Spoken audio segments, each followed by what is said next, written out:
hoş geldiniz. Bugünkü misafirimiz Vasili Haritonov. Vasili benim büyük dostum. Hoş geldiniz. Мы уже записываем, да? Ну, Да. дальше слово Güllü. Zaman hayırlı olsun saygılı Ana Dilim Tatlı Bal Grupası'nın azaları. Zaman hayır olsun Tuva'dan, Sankt Peterburg'dan, Moskova'dan, Gagauzya'dan, Finlandiya'dan, Çuvaşya'dan hem başka yerlerden katılan saygılı misafirlerimiz. Bizim bir niyetimiz var. Bu dünyanın bakın 4 tarafından toplanan dil aktivistlerinin bir niyeti var. Bizim ana dilimiz olan Gagauz diline yardımcı olmaktır. Onların görgüsü var. Onlar ta ileri böyle problemalarla karşılaştılar. Ona göre onlar bize yardım etmeye savaşıyorlar. Biz de bunun için onlara şükür ediyoruz. А теперь я даю слово Артему. Артем, представь нам, пожалуйста, нашего дорогого гостя. Василий Харитонов, научный сотрудник научного центра по сохранению языков России, преподаватель нанайского языка и литературы, языковой активист с большим стажем, мой давний друг, с которым мы, конечно, часто спорим, и у нас много разногласий, но при этом у нас много и общих тем. Вот. Очень идейный человек, человек, который из Великого Новгорода переехал в Хабаровский край, чтобы помогать нанайскому языку, так сказать, руками. То есть, вообще говоря, через полпланеты переехал прям в Чувашское, в нанайское село. Вот, живет в нанайском селе, пытается разговорить детей, пытается расшевелить взрослых, очень много чего делает, но я думаю, что он, конечно, гораздо больше расскажет и конкретнее расскажет о своей деятельности, своей презентации. Я думаю, что мы будем работать в таком формате, примерно, я думаю, минут на 40 это будет рассказ. Если у вас есть какие-то уточняющие, будут возникать какие-то уточняющие вопросы, вы можете задавать их по ходу. Если у вас появляются какие-то более глубокие мысли и соображения, вы, пожалуйста, себе отмечайте, и мы в конце обязательно устроим дискуссию, потому что очень хотелось бы, чтобы она была плодотворной для всех сегодняшних участников. Вась, тебе слово. Ой, спасибо. Я немножко в попыхах забыл даже посмотреть, как поздороваться хотя бы по-гагаузски. Вот, простите, очень мало знаю про гагаузский язык. Вот. Артем здесь меня обгоняет замечательно. Вот у нас с Артемом, правда, бывает иногда какое-то такое соревнование. И он, кстати, языковой активист с чуть большим стажем по времени. Вот, поэтому я рад, что Артем меня пригласил. Рад видеть знакомые лица. Вот, Аннику вижу, Машу вижу, Аржану вижу. Остальных пока не знаю, но думаю, что вот Дмитрий Тимин знакомое сочетание. Вот, я буду рад как бы с вами поближе познакомиться. Вот, вначале расскажу про свою ситуацию, потому что про вашу я не знаю, что говорить. Вот, и здесь тоже, если можно процитировать Артема, что примерно понятно, что для каждого языка делать. Вот мне в какой-то момент тоже казалось, что примерно понятно, что для каждого языка делать, и примерно есть универсальный рецепт. Потом я понял, что уже внутри этого понятно, уже есть довольно много разных направлений, и в ряде случаев что-то одно совсем не подходит для другого. Вот, то есть, ну, есть какие-то красивые всякие примеры. Один из моих любимых – это когда издается азбука для какого-то миноритарного языка, и я понимаю, что сам… букварь. Вот, я понимаю, что букварь сам по своей сути для языка, на котором не говорят дети, это бесполезная книга. Вот, и хотя, казалось бы, это какой-то важный такой там факт и все остальное. То есть наличие письменности полезно. Вот, если дети говорят на этом языке, их надо бы учить письменности, полезно. Вот, а если дети не говорят на этом языке, то сначала надо что-то сделать, чтобы они заговорили на этом языке. Иначе усвоение языка будет довольно странно выглядеть детям младшего возраста, говоря что-то такое, объяснять довольно странно. Но это просто маленький такой пример, это таких всяких вещей довольно много разных. Да, если кому-то удобно какие-то маленькие вопросы задавать письменно в чате, пожалуйста, задавайте. Вот, но я пока пойду по плану своего рассказа. Сразу скажу, что сегодня воскресенье, день рабочий, поэтому презентация у меня достаточно веселая. Вот. Артем видел, что там как бы что нас будет ждать в дальнейшем вот, в этой презентации. Ну вот для разгона такая картинка. И я пока это как языковое планирование. Это сегодняшнее обсуждение. На дальше как пойдет. Вот следующая картинка. Вот. Что делать с языком? Вот. Когда захотел что-то сделать для своего языка. Вот. И мне кажется, что вначале нужно задуматься о цели. Вот. Что именно делать. Вот. И хорошо, если ваша цель будет достаточно конкретная. Вот. То есть, если я хочу сохранить нанайский язык, вот, надо сохранять нанайский язык. Это все такие отстраненные немножко тезисы, вот, и очень хочется их конкретизировать. Их может быть целей 20, вот, но они должны быть вполне конкретные. И вот сейчас мы в центре приходим к тому, что их результат должен быть достаточно измеримым. Это такая немножко опасная мысль. Я помню, когда я только пришел на работу, вот 1,5 года назад в этот центр, вот, один начальник мне как-то сказал, он говорит, не транслирует идеи чиновникам, что достижение цели в области сохранения языка можно измерить, потому что они ухватятся за эту идею и скажут, что все везде должно быть строго считаемо и все действия сведут к формализму. Я согласен с этой оговоркой, но все равно мне кажется, что если совсем не измерять результат, то будет просто что-то делаться для языка и все. И как бы сохранится язык при этом или нет, неизвестно. И все так и будут говорить, ну, что-то делается, а вот язык все равно не сохраняется, а вот людям не надо, и поехали дальше по привычной дорожке, что людям не нужно, они не хотят, чтобы их дети владели языком и прочее, и прочее. Вот. Цель, на мой взгляд, должна быть адекватное состоянию языка. Вот. Ну, есть более всякие красивые примеры. То есть, например, есть крупный язык, на котором говорит несколько миллионов человек. И из всего, что можно сделать для сохранения этого языка, а он, например, потихонечку движется в сторону языкового сдвига, вот, предлагается, например, сделать форум о традициях этого народа. Ну, и, например, на этом комплекс мер заканчивается. Вот. Форум, причем, проходит на крупном языке, не на самом этом языке. Например, не на нанайском языке, а говорят о традициях нанайцев. Вот. Мне кажется, это неадекватная цель для сохранения нанайского языка. Вот. Следующая интересная мысль, вот, она очень хорошо вписалась на уровне горизонта, рядом с этим пиратом. Вот. Это как только мы сделали что-то одно, скорее всего, нарисуется что-то еще. Вот, например, на нанайском языке сейчас не говорят дети. Нету ни одного ребенка, который бы владел нанайским языком. Мы сейчас предпринимаем меры для того, чтобы такие дети появились. Вот, то есть мы работаем с детьми, общаемся с ними. И, допустим, наша цель будет достигнута.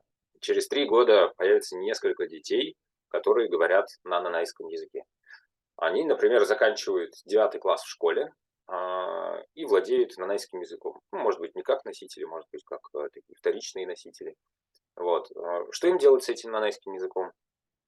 Как бы, если они заканчивают школу и куда-то уезжают, мы теряем с ними связи, то получается, что нескольколетняя работа, она находится под угрозой. То есть, возможно, эти дети просто забудут это как приятное такое увлечение или неприятное, зависит от того, как мы работаем. Вот, поэтому через несколько лет нужно поработать над тем, чтобы возникли какие-то курсы или среднее профессиональное образование, или какие-то иные виды социализации на нанайском языке для этих детей. Вот, это хороший следующий горизонт. Вот, и как бы как мудрый капитан нужно это учитывать. Вот, зная цель, легко набрать команду. Или наоборот, Если у вас есть команда, вы можете вместе с ней сформулировать цель. Поэтому я здесь не знаю, что первично, что вторично. На мой взгляд, команда должна быть небольшая. Вот, по моему опыту, хорошая команда – это 5 человек. Вот, плюс-минус. Меньше – это какая-то неустойчивая система, а когда человек 15 находится, уже начинаются социальные всякие процессы. Один хочет чего-то одного, другой хочет чего-то другого. Если мы хотим более масштабную работу, лучше ее как бы соединять из 10 команд, я бы так это сказал. Причем не исключено, что не нужен какой-то руководитель. Здесь эти команды могут выполнять каждая свои задачи и как бы не мешать друг другу, иногда сверять между собой деятельность, а может быть и нет. Дальше. Что нужно для того, чтобы понять, где мы плывем, что нас ждет впереди, какие цели ставить? Мне кажется, что для этого важно определить границы ответственности нашей команды, на что мы подписываемся, на что нет. Вот, то есть, возможно, мы откажемся от каких-то очень интересных, встретившихся на нашем пути новых задач, политических или там, культурных, или каких-то еще. Вот. И если мы точно знаем, что мы хотим работать с языком, чтобы он сохранился дальше, от некоторых вещей придется отказываться. Следующее – это ну, и связанные с этим границы возможностей. То есть если я не могу прямо сейчас взять и обучить 1000 человек нанайскому языку, значит, я не буду ставить себе перед собой такую цель. Следующее – это граница ареала, в котором работает наша команда. Вот. Для меня сейчас, например, в основном это одно село. Следующее – это изучить входные условия и смотреть, что дальше происходит. То есть, если у нас что-то происходит не очень удачно, надо задуматься и критически отнести к тому, что мы делаем. Может быть, нужно делать что-то другое. Вот. Если говорить об условиях, тут заканчивается, не помню, навсегда или временно красивые картинки.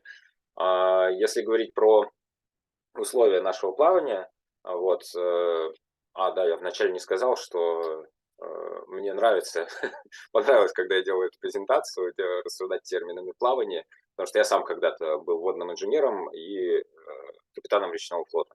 Вот, мне нравится, я в этом мыслю как бы именно с точки зрения построения. Вот, и может быть это какой-то даже... Мне повезло с этим, может быть. Да, вот, если говорить про состояние языка, вот, то мы вдвоем с моим коллегой Тимофеем Корневым, вот сейчас на Чукотке, вот, поэтому я просто ему мысленно посылаю привет. Вот, до этого мы еще с двумя другими коллегами, с Матиной и со Славой Ивановым, мы разбирались в этих темах языковой инфраструктуры. Это так мы назвали, как бы все, что существует для существования языка. Вот. И сюда можно отнести науку и технологии, то есть лингвистика и электронные инструменты. В первую очередь вот это помогает существовать языку. Второе – это образование на языке, то есть это если детский сад на гагаузском языке. Это колледж прикладных профессий на нанайском языке, ну, если он когда-нибудь у нас будет существовать, а я надеюсь, что так и будет. Вот. Если у нас существует курс видеоблогинга на удмуртском языке, это все окажется здесь. А другое – это обучение языку, это язык как предмет, нанайский язык как предмет в школе, это курсы для взрослых, это обучающий сайт нанайскому языку. Вот все такие вещи окажутся здесь. Следующее – это контент. Под ним я понимаю и видео, и аудио, и текстовый контент. И сюда попадут СМИ, сюда попадут книги, сюда пойдут видео в ТикТоке или на Ютубе. Вот это все окажется в контенте. Ну и я часто делаю ставку мысленно на видеоконтенте, и совсем не обязательно думать только про детей. Вот, потому что если у нас много взрослых, которые говорят по-гагаузски и не могут ничего посмотреть на гагаузском, только 10 мультиков есть на гагаузском языке, то значит эти люди не будут как бы получать актуальную информацию на гагаузском языке и, скорее всего, будут несерьезно относиться к гагаузскому языку. Вот. Следующее – это обеспечение работы всего этого. Вот, у меня раньше в языковой инфраструктуре было больше всяких пунктов, сейчас почему-то вот тема обеспечения разрослась, вот, а все остальное подубавилось. Вот, то есть все, что помогает вот этому вот всему выше существовать.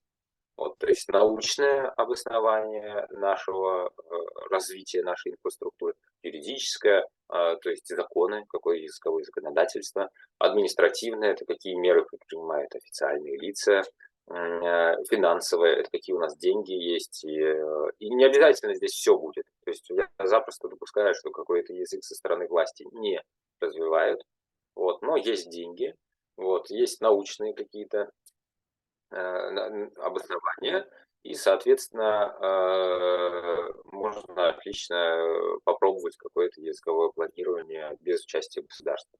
Но, как правило, это адекватно для тех территорий, где, и, соответственно, вот это вот государство принимает небольшое участие в жизни людей, где существует там частное образование, частная медицина и прочие условия. То есть, ну, и здесь как бы страны постсоветского ареала, чаще всего они наоборот существуют в условиях большого присутствия государства в общественной жизни.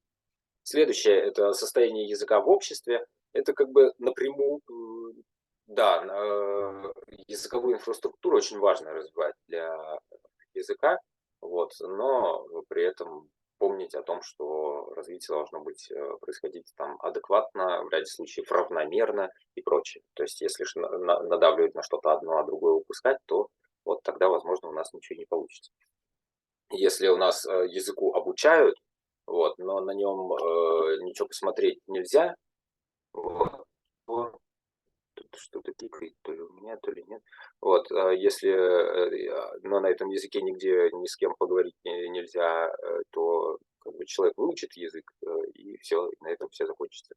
Вот такие примеры есть. Вот один из таких важных для меня лично это ирландский язык в Ирландии, который всюду все изучают в школе. Это есть такой обязательный предмет на территории Ирландии.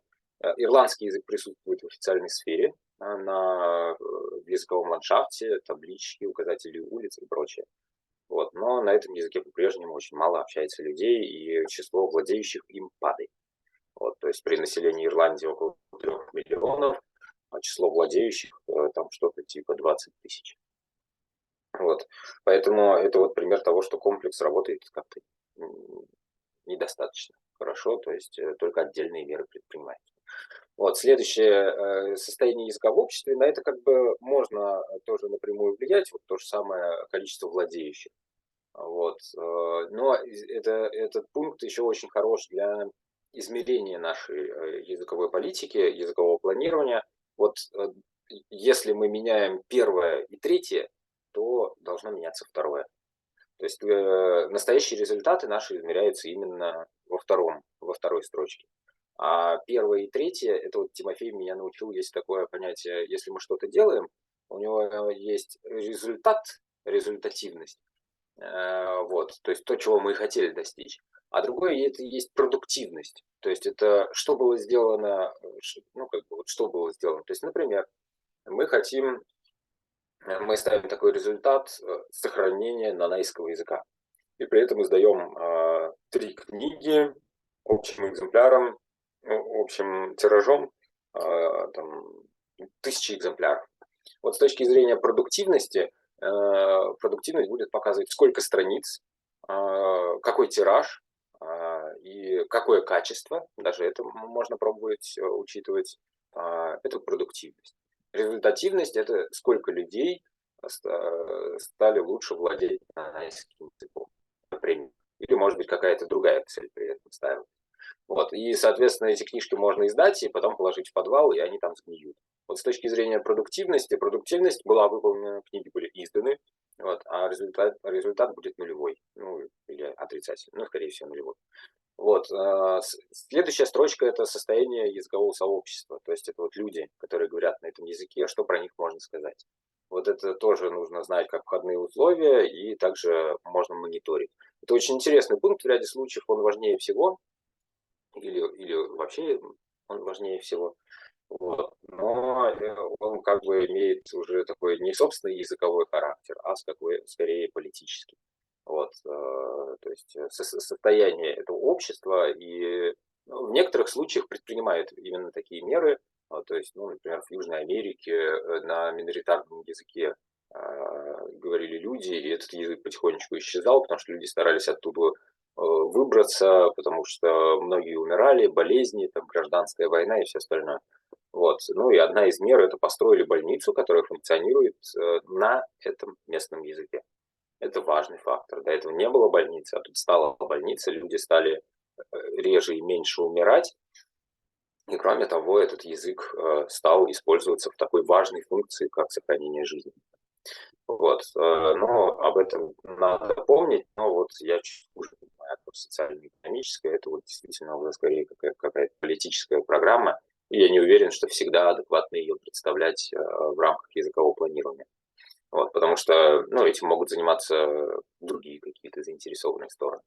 Вот, дальше следующий файл, я просто хотел показать, что когда я готовлю там презентацию или иным образом как-то хочу иногда высказаться, вот, я, ну, учитывая, что мое владение нанайским языком потихонечку растет, я все чаще пробую это делать на нанайском языке, вот, готовить презентацию. То есть это, с одной стороны, вроде как повышает статус нанайского языка, а с другой стороны, показывает, что нанайский язык способен на многое. Но лично для меня это, наверное, самое важное – это языковая практика. Вот, то, что я по-нанайски пытаюсь описать то, что я думаю, и это довольно сильно влияет на мою работу. Я и по-русски потом формулирую иным образом. То есть нанайский язык – это для меня такой новый способ думать и смотреть на проблемы. Ну, это очень интересно, особенно учитывая то, что нанайский язык довольно сильно в таком культурном смысле отличается от русского языка, от европейских языков, может быть, это языков цивилизаций. Вот, поэтому для меня это стало важной частью размышлений. Вот, но для вас я, наверное, дальше не буду много... там будет еще нанайский язык, вот, но я здесь немножко упрощаю, потому что все-таки я говорю здесь по-русски. Недавно мне очень понравилась схема, которую я тоже открыл в процессе нашей работы с Тимофеем, вот, что, по сути, все действия, которые мы хотим направить на сохранение языка, их можно отнести к одной из 3 типов, даже не знаю что, деятельности. Причем измерение по каждой из этих типов деятельности, измерение результата, оно тоже будет отличаться. Вот.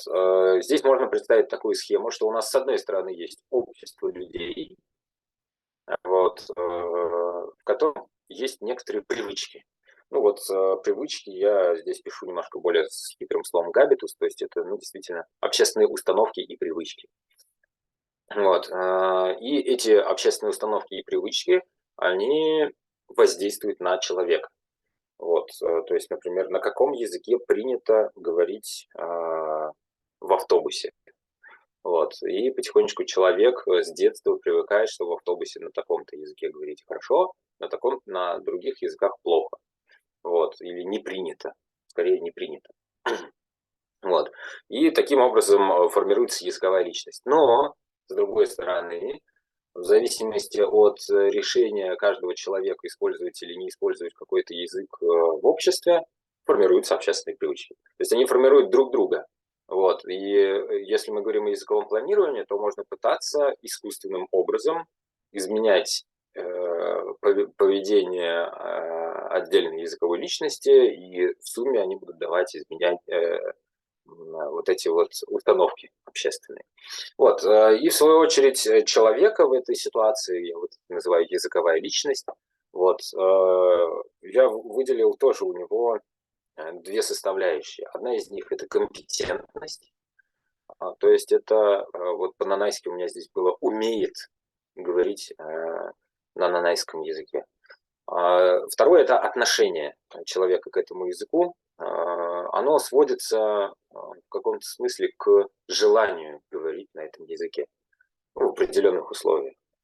Вот, то есть может ли он, хочет ли он. И третье, здесь мы возвращаемся опять к общественным условиям, а не к условиям отдельного человека.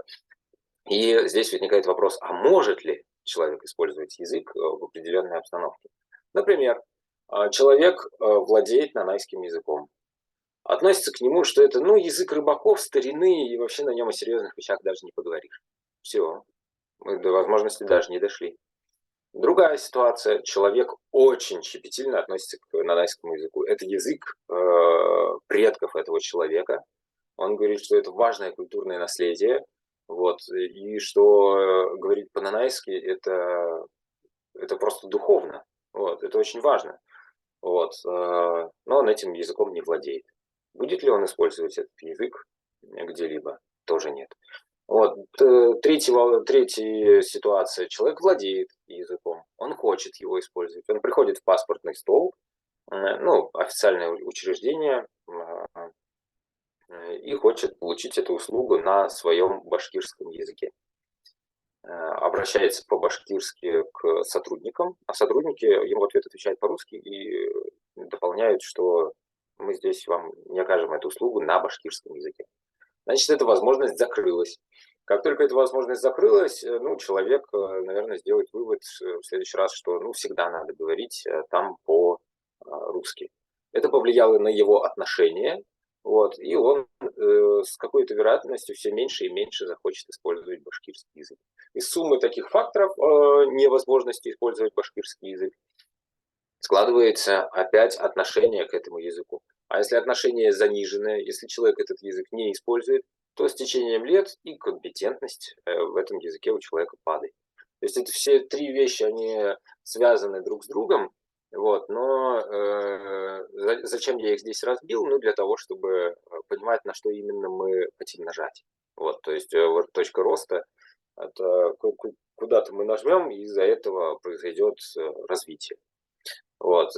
И интересно, что измерять мы это можем по-разному. То есть, если компетентность мы, например, языковое планирование для нашего нанайского или гагаузского языка что-то запланировали, вот, мы хотим узнать, как выросла компетентность. Это нужно по всем людям, вот, ну и по какой-то выборке людей провести исследование. Вот 5 лет назад владеющих языком было столько-то, теперь владеющих языком столько-то. Если число выросло, или замедлилось падение, это вот важный момент, замедлилось падение, сохранилось или выросло количество владеющих языком, значит, мы делаем что-то правильно в этой области. Отношения. Мы можем порасспрашивать людей, как они относятся к нанайскому языку, мы можем порасспрашивать об этом владеющих нанайским языком, мы можем об этом порасспрашивать не владеющих нанайским языком, мы можем поспрашивать об этом других жителей нанайского района, не нанайцев. Вот, что они думают о нанайском языке, и если это отношение улучшилось, вот, то значит, мы на верном пути. Если ухудшилось или ничего не произошло, то, наверное, меры наши были бесполезны. Вот, ну и с возможностью то же самое, то есть вот здесь вот Аржана как раз находится, которая ходит со счетчиком и как бы щелкает этот счетчик, если она видит, что там какая-то надпись на тувинском, это щелкаешь одной рукой. Если надпись на русском, значит другой. И так можно посчитать, сколько будет надписей на каком языке в столице Республики Тыва. Вот. То же самое можно делать про устный выбор людей. То есть вот они, два человека, ну, например, водитель автобуса, и кто-то заходит, и кто-то говорит по-тувински, кто-то говорит по-русски. Можно посчитать процент. Вот. Таким образом мы будем знать, работает наше планирование или нет. Вот. Следующее. Как учить нанайский язык. Ну, вот здесь есть несколько слайдов. Я просто хотел, наверное, сказать, что они есть. Их можно будет посмотреть. Вот. Я, наверное, на них подробно заострять внимание не буду. Но вот это вот связано с выучиванием, то есть как раз с компетентностью, средней строчкой. Вот здесь просто про самообучение скорее. Вот, то есть предыдущий слайд это как научить кого-то еще, а здесь как научиться самому. Вот, ну, здесь тоже какие-то всякие полезные советы. Вот про это можно поговорить подробнее. Ну, кстати, не исключено, что, например, вы скажете, что приходи еще, расскажи что-нибудь еще. Вот я расскажу что-нибудь. Вот, про отношение к языку тоже какие-то мысли я тут написал, которые влияют на отношение человека к языку. Вот, но люди, которые относятся к этому как-то языку, опять же, формируют общественные привычки, и так оно по кругу и работает. То есть оно вообще-то в естественном смысле, оно точно так же работает. Просто как бы, когда язык затихает, это значит, что вот как бы ни на одном из этих пунктов разгона не происходит, а нужен, чтобы разгон происходил на всех трех направлениях. Вот. А обеспечение возможности, ну вот здесь вот много про электронные инструменты, в том числе, потому что эту презентацию по нанайски я в какой-то момент готовил, когда хотел выступить в нанайском обществе на тему развития машинного переводчика нанайского языка. Для гагаузского, кстати, я не нашел тоже такого переводчика. Вот. Далее, про нанайский язык, чуть-чуть, чтобы вам стало понятнее, в каких условиях существует нанайский, и пока я буду перечислять, вы подумайте, что вы можете сказать про гагаузский язык. Вот, с точки зрения нанайского языка в мире, вот слева, это более широкое понимание нанайского языка, можно сказать, что сотни людей владеют нанайским языком, вот, активно и пассивно. Вот, активно, наверное, менее 300, а пассивно, ну, наверное, еще столько же точно. Ну, в общей сложности вот сотни. Часто это достаточно для того, чтобы понять, что делать. Порядок чисел достаточен. Мы решили так это 1,5 года назад с нашей группой, потому что часто начинается спор: 30 человек или 48 у какого-то языка в России, или 50 тысяч, или 75, верить переписи или нет. И начинает из-за не менее других цифр начинает верить переписи. Хотя эксперты говорят, ну вот примерно 70. Говорят, ну сколько точно? Ну не знаю, может 70, может 60. Говорят, ладно, понятно. И дописывают по переписи 350. Вот. И мне кажется, это происходит как раз потому, что люди не довольствуются точностью в виде порядка. Вот, мне кажется, порядок – это хорошо. Порядок я имею в виду там сотни, тысячи, десятки тысяч, сотни тысяч, единицы. Вот такое, мне кажется, хорошо подходит для примерной оценки. Вот, несколько десятков человек используют нанайский язык с ровесниками наряду с русским. Вот, это пожилые люди всегда. Вот. Почти нет владеющих языком младше 50 лет, вот, но иногда бывают приятные сюрпризы. Вот. Язык преподают, раньше я думал, что таких людей точно нет. Вот. Язык преподают как предмет в начальной школе в нанайских селах, то есть это где-то чуть больше десятка сел. Вот. Редко в средней школе как предмет. Вот таких школ 1, 2 или 3, ну, смотря как считать. Вот. Можно стать учителем нанайского языка в Институте народов Севера, это в Петербурге. Петербург – это город, который находится от Нанайского района. Ну, Нанайский район не единственное место, где живут нанайцы, тут еще есть 2 других района, как минимум. Вот. Но отсюда Питер находится в примерно 8 тысячах километров. Это неудобно. Вот. Издается фольклор, учебники, ранее также издавались стихи и проза. Вот. Сейчас тоже иногда такое бывает. В последние 3 года оживилась эта деятельность. Вот. На нанайском языке поют песни. Обычно это песни фольклорного характера или какие-то эстрадные, авторские бывают. Вот. Но обычно это не те жанры, которые популярны у молодежи. Вот. Но если говорить про село Дадра, Нанайского района, где я сейчас нахожусь и проживаю, вот, то про него можно сказать, что это центровой говор, находится в центре, но он при этом отличается от литературного языка. В этом селе очень много цекают и дзекают. Тут нету букв Ч и Д, которые, ну, то есть вот отличие по звукам есть. Десятки владеющих, это одно из самых сильных сел всего Нанайского ареала, считается национальным селом, и здесь можно сказать, что все семьи нанайские. Вот, то есть смешанных браков достаточно много, вот, но, как правило, человек пришлый, он вливается в семью, которая местная, вот, и получается, что, например, дети считаются все нанайцами. Вот, поэтому нам очень повезло, что в школе нанайский язык как родной преподается для всех. То есть все дети в селе учат нанайский язык. Это исключительная ситуация, я таких других примеров в мире не знаю. Вот, следующий, возможно, в еще одном селе похоже, но вот я сам там не был и до конца такие подробности не знаю. Соответственно, язык у нас преподается как предмет в школе с 1 по 9 классы. 10 и 11 класс ездят в другое село. Но вот сейчас у них есть нанайский язык, но я не знаю, будет ли это в следующие годы. 3 часа в неделю – это тоже много. Вот, то есть в этом смысле вот наше село, ему очень повезло с ситуацией в школе. Ну, это, естественно, благодаря определенным действиям конкретных людей. Во многих семьях пожилые говорят дома. Это тоже почти исключительная ситуация. Редко в других селах встретишь ситуацию, чтобы пожилые дома говорили по-нанайски. Это вот я подчеркиваю, что, скорее всего, ситуация у нас такая, с вашей точки зрения, печальная и драматическая.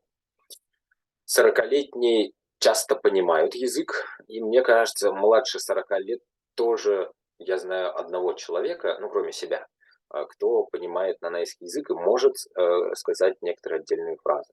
Вот одного человека помимо себя в мире я такого знаю. Многие хотели бы владеть нанайским языком. Действительно, в этом селе молодежь, вот они часто не владеют нанайским языком и очень хотели бы им владеть. Это такая интересная ситуация, но не парадоксальная. Как правило, хотеть владеть языком начинают вот так вот именно сознательно проговаривая эту идею, как правило, начинают люди именно в тех случаях, когда язык уже исчезает, и они явно это чувствуют.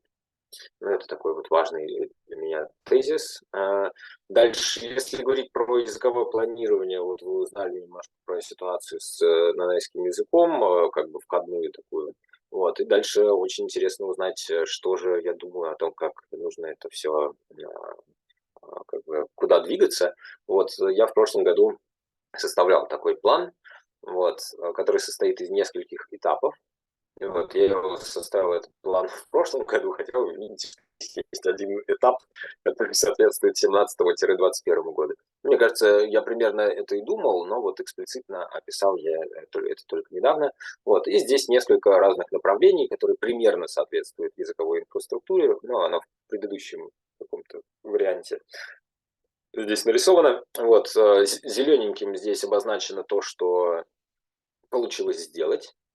Желтым – это то, что получилось сделать в неполной степени, как-то неудовлетворительно, но что-то,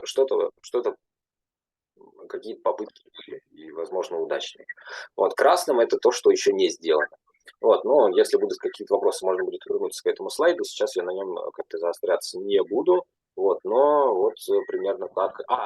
Скажу важную оговорочку, что все, что написано, вот, например, первые пары мастер-ученик, это значит, на втором и на третьем этапе будут следующие пары мастер-ученик. Если написано первые языковые клубы, значит, языковых клубов должно стать много по всему ареалу. 15, например, штук в разных селах. Вот, так что расширение этих всех практик, вот коммуникативное преподавание языка детям. Если написано на первом этапе, это имеется в виду, что в какой-то хотя бы одной школе попытаться что-то подобное сделать. Вот. А на втором и на третьем этапе, значит, нужно транслировать эту идею, изменять учебники, работать с учителями и всячески другим образом расширять эту практику. Без этого языковое планирование все это сведется только к каким-то попыткам, а не серьезной деятельности. Вот. И примеры взаимосвязи того, как все это работать должно в этой системе. Ну вот я просто начал от чего-то одного. Тут не было какого-то специального плана показать, что именно вот эти меры полезны, а другие не полезны. Я просто вот серьезно взял такой, думаю, так, про что я говорил вначале? Про команду. Команду с Джеком Воробьем. Поехали. Вот, если у нас есть команда, чем мы можем заняться? Ну, довольно простым занятием, оцифровкой. То есть сканировать книжки, вот, распознавать их, эти самые музыку и аудиокниги, куда-то тоже собирать на какой-то жесткий диск, видео, сходить куда-нибудь в архивы, если раньше такие видео снимались, и прочее, прочее. Вот, то есть оцифровать, все, что есть. Из этого, во-первых, можно сделать какие-то подборки контента, то есть куда-то выложить, на какой-то сайт, в какие-то группы, сделать какие-то приложения из аудиокниг, которые вы раздобыли где-то. Пожалуйста. Вот, то есть, например, для бурятского языка, ну, у меня есть такая тайная любовь, такая, как это сказать, почти любовница, это бурятский язык. Вот, и для бурятского языка, например, в какой-то момент я понял, что аудиокниги довольно сложно найти. Вот, и я стал расспрашивать, и люди стали мне присылать эти аудиокниги, и оказалось, что нигде не висит какой-то удобной подборки. Вот, правда, я с этим так ничего и не сделал, вот, и много из этого у меня до сих пор лежит просто на компе. Вот сейчас моя совесть маленечко это начала меня давить, что надо куда-то это все красиво выложить. Вот, подборки контента. На это мы в сторону ушли. Если у нас оцифровано много книг, то, особенно билингвальных, то есть, например, русско-нанайских книг, вот, то мы сможем сделать в какой-то момент машинный переводчик. Если мы сделаем машинный переводчик, то мы сможем наш браузер, которым мы пользуемся для того, чтобы общаться с интернетом, мы сможем его переключить и всю информацию из интернета получать на нанайском языке. Круто, по-моему. Вот. Если мы сможем на нанайском языке всю информацию получать о мире, это повлияет, вот как я сказал, круто. Вот. В этот момент это повлияет на престиж языка. Если у нас меняется престиж языка, то есть мы по-другому относимся, что по-нанайски можно прочитать про особенности почвы в Мадагаскаре, вот, после этого меняется как бы наша мотивация при обучении, что если язык престижен, то вообще-то, наверное, хорошо бы его знать, вот, потому что на нем тоже можно что-то интересное почитать. Вот. Тут еще важно, что с одной стороны мы можем что-то переводить, а с другой стороны оригинальный контент тоже важен. То есть если у нас все интересные книги, которые мы читаем по-нанайски, есть также на русском языке, ну вот человек скажет, ну я и по-русски все-таки могу прочитать. А вот если есть вещи, которые можно прочитать только по-нанайски, это очень интересно звучит. Вот, после этого, если у нас есть мотивация при обучении, то и результаты обучения будут расти. Если у нас будут расти результаты, то у нас будет запрос на профессиональную какое-то развитие, вот, чтобы на нанайском языке можно было стать сварщиком или физиком. Вот. После этого, если люди получали образование на этом языке, они смогут использовать язык в профессии. В противном случае, скорее всего, нет. Вот. Если они будут использовать в профессии, то вообще повысится использование языка в обществе. А если повышается использование языка в обществе, то с большей вероятностью родители передадут этот язык детям. Как только язык передается детям, вот считается, что в этот момент можно измерить, что язык уже не так исчезает быстро, как это происходило ранее. Вот. И на этой радостной ноте я, наверное, заканчиваю. Сказал все, что хотел сказать. Ну, вот здесь некоторые такие тезисы, которые, мне кажется, звучат оптимистично из разных языков. Вот. Я искал какую-то интересную поговорку на гагаузском языке, и самое интересное, что не нашел. Вот, ну, потому что, наверное, я не умею гуглить на гагаузском.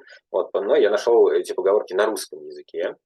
После этого я решил воспользоваться разными способами переводчиков и всего остального, чтобы эту поговорку обратно перевести на гагаузский язык. Вот я ее таким вот синим, темно-синим цветом здесь написал. Вот, может быть, она написана ошибочно. Мне интересно, что вы об этом скажете. Ну и, конечно, что вы думаете вообще в целом о планировании. Полезно это было, не полезно. И, может быть, если у кого-то есть желание, в общем, можно на эту тему дальше поговорить. Ага.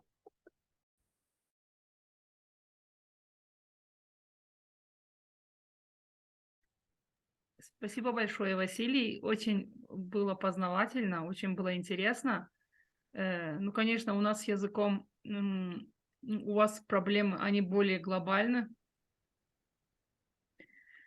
У нас не так уж и страшно кажется, вот сейчас посмотрев на вас.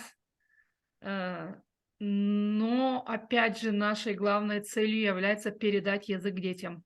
Да, мы говорим на гагаузском языке, да, мы поем песни, да, у нас имеются люди, которые хотят изменить ситуацию, но вот у нас ситуация еще такова, что у нас детей в гагаузских селах, у нас, кстати, 23 гагаузских села и 3 города. Ну, хорошо, что у нас села, да, были бы это города, там было бы смешанное население и говорили бы меньше. Но вот даже даже в селах языковая ситуация, к сожалению, уже неблагоприятна для развития гагаузского языка, потому что дети уже до 10 лет, дети уже не говорят. Дети не говорят. Редко. Ну, может, наберем человек детей, может, наберем 50 детей до 10, может, чуть больше, ну, где-то 100 детей, может, наберем, которые свободно говорят. То есть их язык общения в семье гагаузский. Вот таких детей, наверное, наберем, 100, к сожалению, вот так вот. И да, нужна команда. Очень интересно было все. Я хочу послушать еще и других, кто может что. Можно вопрос, Людя? Можно вопрос? Конечно. Да. Я здесь хочу немножко добавить, что в Украине 6 сел, там, где преподается гагаузский язык, и в селе Дмитровка, которое находится, как мы говорим, на отшибе конец географии, там буквально все население и дети тоже владеют и говорят свободно на гагаузском языке. Это может быть единственное село там, где еще сохранился больше пласт разговора. Василий, мне было безумно приятно слышать вас. Я, знаете, что хотела у вас спросить? Вот вы там в вашем списке написали, что издаются учебники, преподается нанайский язык, а в процессе разговора проза, там, фольклор и так далее. У меня 2 вопроса.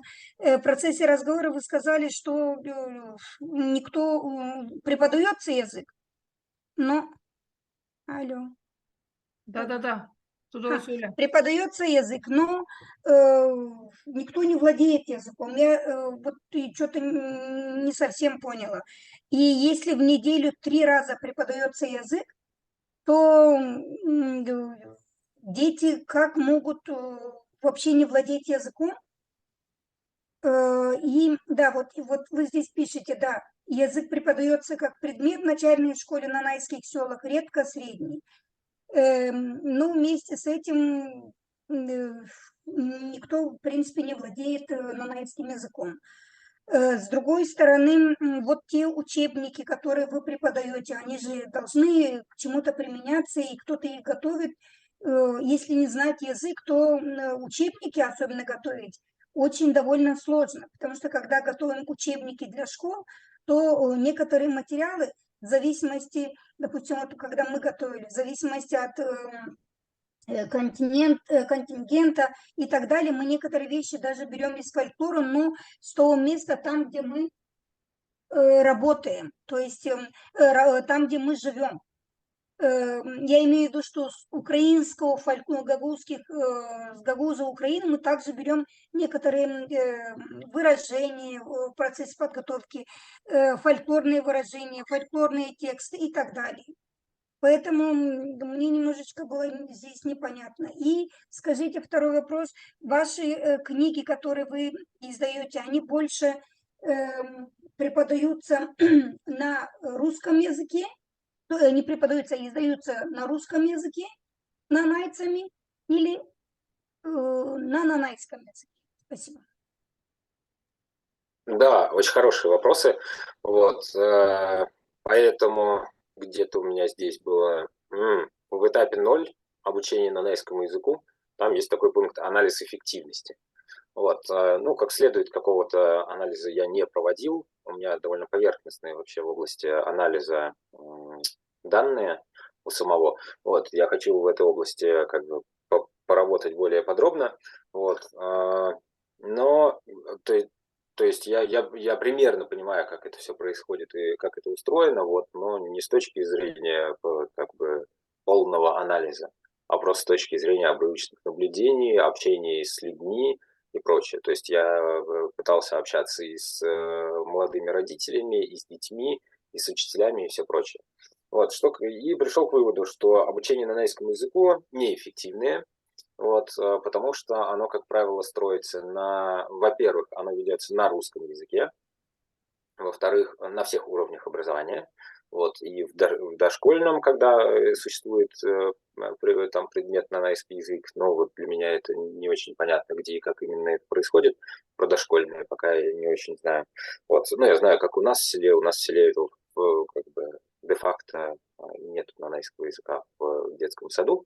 Вот, в школе также обычно на русском языке с детьми общается, вот, но используют некоторые отдельные элементы на уроке, и то, как правило, стремятся, чтобы ребенок понял, о чем речь, стремятся все это всегда перевести на русский язык. Вот. И то же самое в высшем учебном заведении, обучение, чтобы стать учителем нанайского языка, ведется, там одна, собственно, преподавательница есть нанайского языка, тоже обучение ведется на русском языке. Вот. Это первый такой факт. Вот. При том, что мы знаем, что иностранные языки сейчас преподаются, как правило, на самом целевом языке. Вот. Особенно это важно для детей младшего школьного и дошкольного возраста, то есть говорить с ними на русском языке, о нанайском языке, в общем-то, бесполезная трата времени, потому что в этот момент у них еще вовсю развит инстинкт на усвоение языка, ну, можно так это сказать. Вот, и мы, получается, игнорируем этот инстинкт, зато даем какие-то там буквы, хотя на буквы у них как раз в это время еще все плохо. Вот, и вообще очень много используется этот грамматико-переводной метод, с помощью которого учили древние языки типа латыни, древнегреческого и прочее, чтобы понимать тексты. Этот метод не направлен на то, чтобы человек использовал язык, мог использовать этот язык. Вот, это как бы такая системная проблема. Другая системная проблема связана с кадрами. И тут есть такой интересный парадокс, что люди в какой-то момент исторически как бы, ну, в какой-то момент они просто преподавали на нанайском, еще 100 лет назад нанайцы в основном не владели русским языком. То есть это очень быстро происходит все на глазах. То есть, ну, грубо говоря, если взять одно поколение и через одно поколение, вот, у нанайского языка эта ситуация была такая, что вот одни не знали русский язык, а другие не знают нанайский. Вот где-то, ну вот так вот, наверное, если про поколение говорить. То есть вот эти не знали русский, эти не знают нанайский. Вот, и учителя, как бы при них происходила довольно быстро эта общественная деформация, они не успели к этому подготовиться, и нанайцы, люди, которые владеют нанайским языком, как хорошо, они хорошо владеют нанайским языком, но они, как правило, не умеют этому языку обучить не владеющих. Точно так же, как я русскому языку без специальной подготовки, я не смогу обучить русскому языку иностранца. Вот. И у нанайского, только единственное, у русского языка как иностранного, там существует большая конкуренция, приезжает куча иностранных студентов, с ними нужно что-то делать, как-то обучить, и там, хочешь не хочешь, эта система развивается. У нанайского языка такой конкуренции нету. То есть есть всего несколько там специалистов, а может быть, можно сказать даже там об одном-двух специалистах, которые эту традицию как-то пытались с ней что-то сделать, у них особо не получилось, но эта традиция идет дальше. Вот, то есть она не работает, но продолжается. Вот. И вот этот вот парадокс, что сейчас есть учителя нанайского языка, которые либо сами отлично знают нанайский язык, либо уже есть ряд учителей, которые не знают, не владеют нанайским языком. То есть, ну, они к этому относятся как к такой теоретической проблеме, что, ну, давайте выучим сколько-то слов и поучим правила по табличкам. Вот. И получается, в этот момент я задумался, что вот моя роль здесь исключительная, наверное, потому что я как раз один из немногих людей, кто нанайский язык специально брал, учил, и у него неплохо стало получаться. Вот. Ну, я знаю несколько других таких людей, и более того, моя здесь постоянная соратница в области нанайского языка, Татьяна Александровна Моложавая, у нее интересно сложилась, как бы, ну, не то чтобы интересная и уникальная, довольно типичная история. Она нанайским языком очень хорошо владела в детстве, потом хуже владела в молодости, потом потихонечку ее владение нанайским языком падало, а в какой-то момент она осознала, что что-то нанайский язык исчезает из ее жизни, никто вокруг не общается, она сама не общается, и поняла, что хочет его возродить внутри себя, вот, работая над собой. Вот, у нее стало это неплохо получаться, она предприняла ряд мер, попросила, чтобы ее все родные вокруг нее говорили только по-нанайски, вот пожилые, там, мать ее и прочее, прочее. Сама стала стараться говорить по-нанайски. В какой-то момент, вот сейчас, например, она один из самых активных людей, которые используют нанайский язык в своей жизни. Вот. Местами что-то у нее там, она говорит, что-то неправильно, ее всегда поправляют, и многие люди после одного-двух поправок сдаются, а она не сдается. Вот ее тут, наверное, какая-то важна ее личностная, там, личные какие-то характеристики. Вот. И вот она и я в каком-то смысле оказались, почему такой командой довольно продуктивной. Вот дети, с которыми мы занимаемся, это вот сейчас, на мой взгляд, дети, которые лучше всех владеют нанайским языком. Они неплохо понимают нанайский язык и чуть-чуть иногда пытаются на нем говорить. Вот. То есть по сравнению с нулем это хороший результат за примерно год. И мне кажется, что успех состоит именно в том, что мы из невладения нанайским языком или плохого владения нанайским языком стремимся к более хорошему. То есть эта тренировка говорить по-нанайски лучше, она происходит каждый день. Вот. И для меня, например, сейчас я даже иногда, я недавно задумался, с кем я чаще всего говорю по-нанайски, потому что я как-то в бытовых немножко проблемах погряз и редко стал выезжать, чтобы с кем-то специально поговорить по-нанайски. Редко стал куда-то выезжать или ходить в гости. И я недавно осознал, что чаще всего по-нанайски я говорю с детьми. Вот, то есть я не очень хорошо говорю по-нанайски, вот, но дети вообще как бы не говорят по-нанайски, не говорили по-нанайски. Вот, но я именно чаще всего с ними это практикую. И поэтому мне кажется, что вот эта идея, что коммуникативного преподавания детям, вот это, наверное, важный здесь пункт.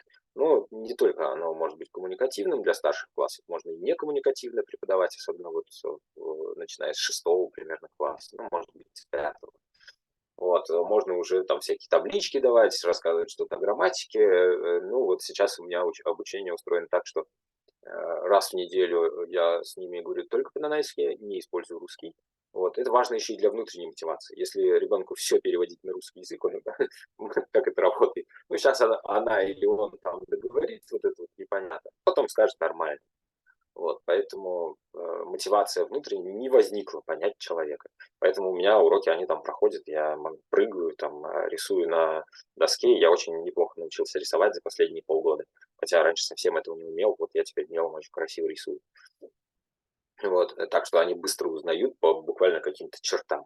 Вот мне кажется, вот в эту сторону как-то надо меняться, ну, именно потому что я увидел, что результата обучения в основном нет. То есть они часто знают много слов, они могут назвать много животных, много каких-то названий растений. Вот Артем кивает, это очень типично для России, вот, что здесь вот как-то так это устроено, что они могут назвать целые блоки отдельных понятий. Вот, они могут даже старшеклассники в ряде случаев сказать, как это грамматически что-то устроено. И вот, честно говоря, мне как раз это напоминает в моей юности занятия латынью. Вот, типа ОСТ, мустис, НТ, вот, ну, про латынь, не знаю, насколько сейчас у вас принято латынь изучать или нет, я просто не знаю, романоязычные страны, для меня это что-то совершенно такое интересное. Вот, я гуглил в последние дни, что такое Гагаузия и там, Молдавия, и как вообще там устроено многоязычие, очень интересно. Вот, ну, короче говоря, вот как зубрежка какой-то латыни, то есть языка, на котором говорить нельзя. И человек знает там 10 названий деревьев и 12 названий животных, а не может ответить на вопрос, как дела, или типа иди, или там, открой дверь. Вот мы стали работать над этой проблемой, вот, и на тему обучения, может быть, действительно можно там отдельный раз собраться, потому что это все интересно. Второе, по поводу книжек. Я гораздо короче это отвечу. Я сам книжки не издаю, вот, я как бы в этом не участвую, потому что, слава богу, этот процесс происходит без меня. Вот, чаще всего нанайские книги сейчас издают двуязычно. Вот, ну, у меня просто будет такая свеженькая книжка. Вот, то есть вот здесь вот написано по-русски, здесь Это написано учебник? по-нанайски. Нет, это не учебник, это просто книга «Нанайские сказки и песни на нанайском и русском языках». Вот, И учебник... они параллельно идут с переводом, или сначала идет сказка на нанайском, потом она в переводе? И так бывает, но чаще всего эти тексты не строго параллельные. Я знаю строго параллельную только одну книжку, и она издана в Германии по нанайскому языку. Вот, чаще всего они вот, есть еще одна книжка, она у меня, Последовательные.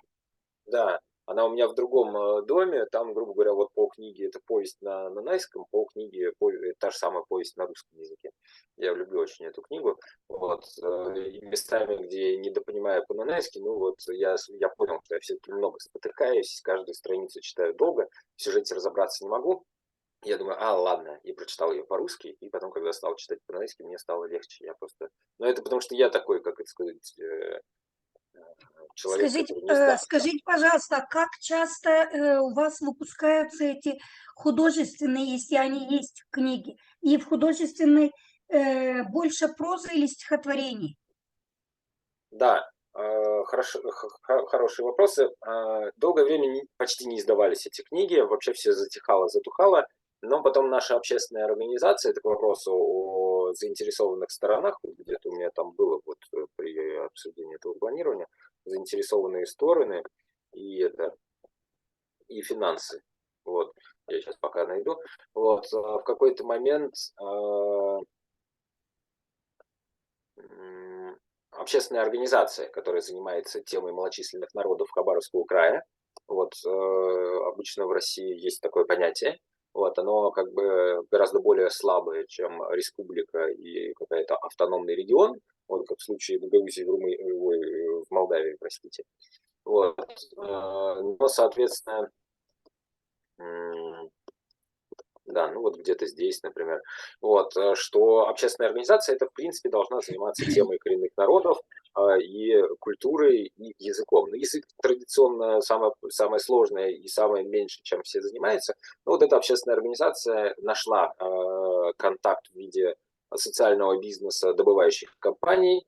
Вот, такое бывает в разных регионах. В Хабаровском крае много лет была беда с этим вопросом, а, например, на Сахалине все было хорошо. Сейчас, например, вот на момент сегодняшнего года, наоборот, на Сахалине там немножко свернулось это сотрудничество, а в Хабаровском крае, наоборот, развивается. Вот, поэтому часто, короче, деньги есть, книжки теперь издаются.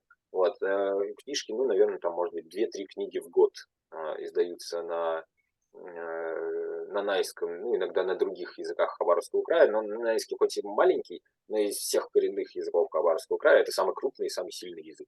Просто чтобы вы понимали, вот остальные 7 языков, которые официально идут в перечень Хабаровского края, у них ситуация гораздо хуже. Ну, или просто хуже, или гораздо хуже. Вот, поэтому чаще всего на нанайском языке что-то издается, издаются и песни, ну вот, как правило, за счет таких частных денег, которые выделяются общественным организациям. Ну, если у вас такая ситуация, я представляю, что с другими. Ну, Да, то есть, большая Россия сумела вам предоставить очень хороший такой букет незнания языков, поэтому здесь нечего. ну, здесь разные бывают ситуации, как бы они связаны с разными и социально-экономическими процессами. То есть нанайцы в какой-то момент были таким крупным почти гегемоном на Амуре, вот, а некоторым языкам повезло гораздо меньше, например, орочский язык, вот, у которого сейчас нет ни одного активного носителя, вот, есть два слабо владеющих ороческим языком, мы сами туда ездили в августе, искали хоть кого-то, вот нашли 2 человек, еле владеющих, ну, слабо владеющих языком. И там вся ситуация в том числе связана с тем, как расширялись леспромхозы в советское время и прочее. Часто интернаты оказались сильным триггером. Ну и вообще, если говорить о советской политике, она в какой-то момент была очень передовой в области языковой, а потом это сменилось, наоборот, довольно резкой волной, когда родные языки запрещались и всячески как бы существовала установка на русское одноязычие. Видимо, всегда она была, она специально была для этого сделана. Здесь Не, ничего. я про конец 20-х, начало 30-х, когда коренизация полностью совпадала с идеологией тогдашнего большевизма.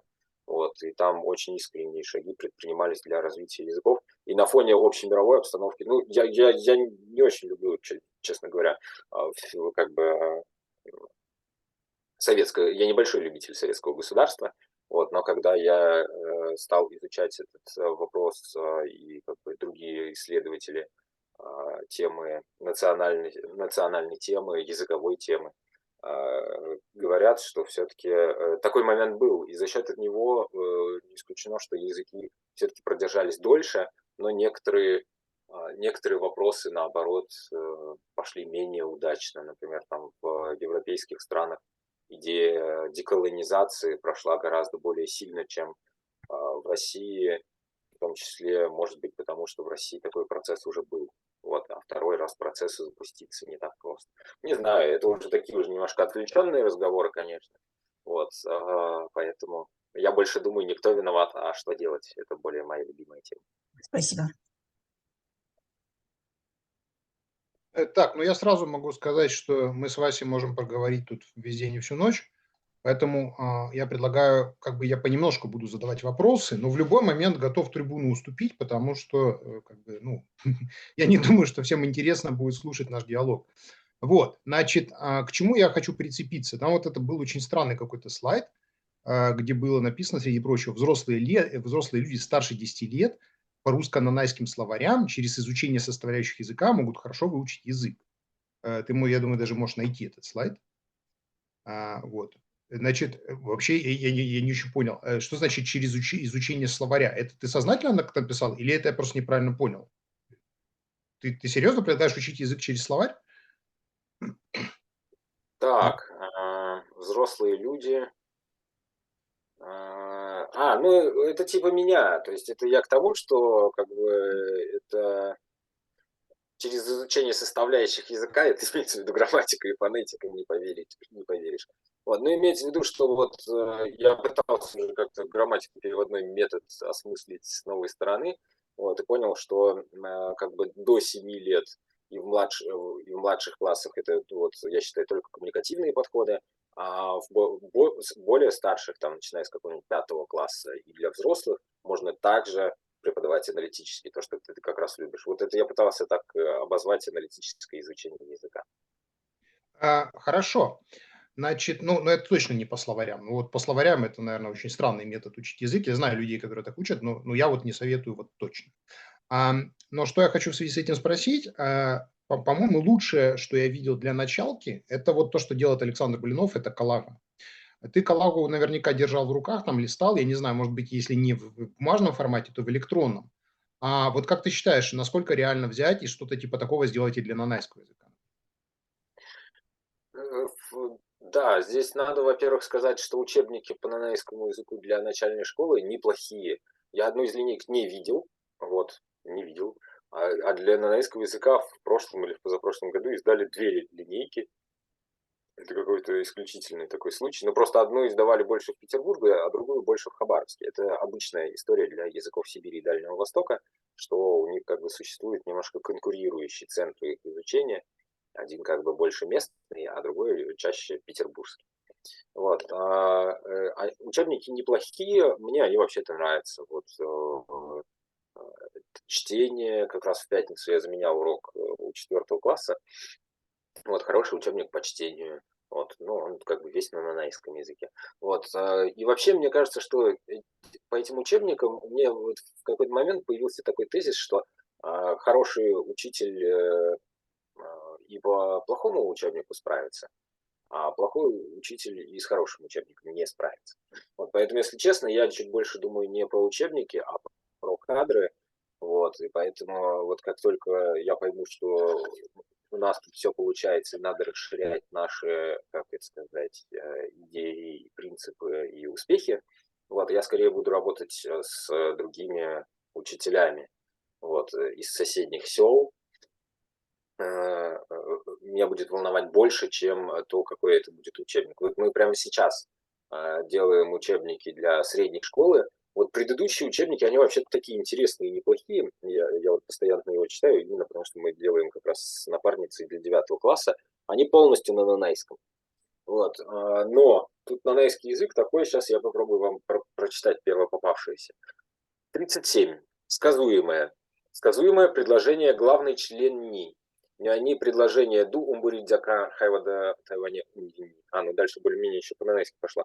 Но само мышление, подача материала и прочее, они на самом деле очень русские. Вот сочинительные связи ку, творительные падежи ду или сидзюр, существительное ди, числительное ди, местоимение ди, существительное ва, халай, прилагательное ди. О, более хорошее место нашел.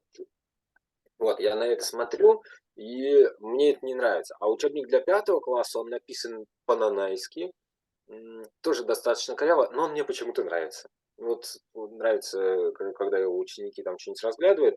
Я иногда другие задания даю, чем ожидали авторы учебника. Вот, но вот 5 класс мне нравится, 9 не нравится, хотя я стал смотреть последовательность тем, и сначала вообще хотел все перечеркать, а потом смотрю, а последовательность-то хорошая. Нужно осмысливать материал. Опять же, я стал много думать по-нанайски, и зная, у меня вот лингвистическое образование мне помогает по-настоящему понять, как же можно сказать слово «согласный». Что такое согласный звук? Я понимаю, что если я буду с русского переводить калькой, я скажу что-нибудь типа «это звук, который согласен». Чихалай там, чихалай сяси. То есть звук, который соглашается. А на самом деле идея в том, что у звука есть преграда. Я такой ищу. Есть нанайское отличное слово цакцаха.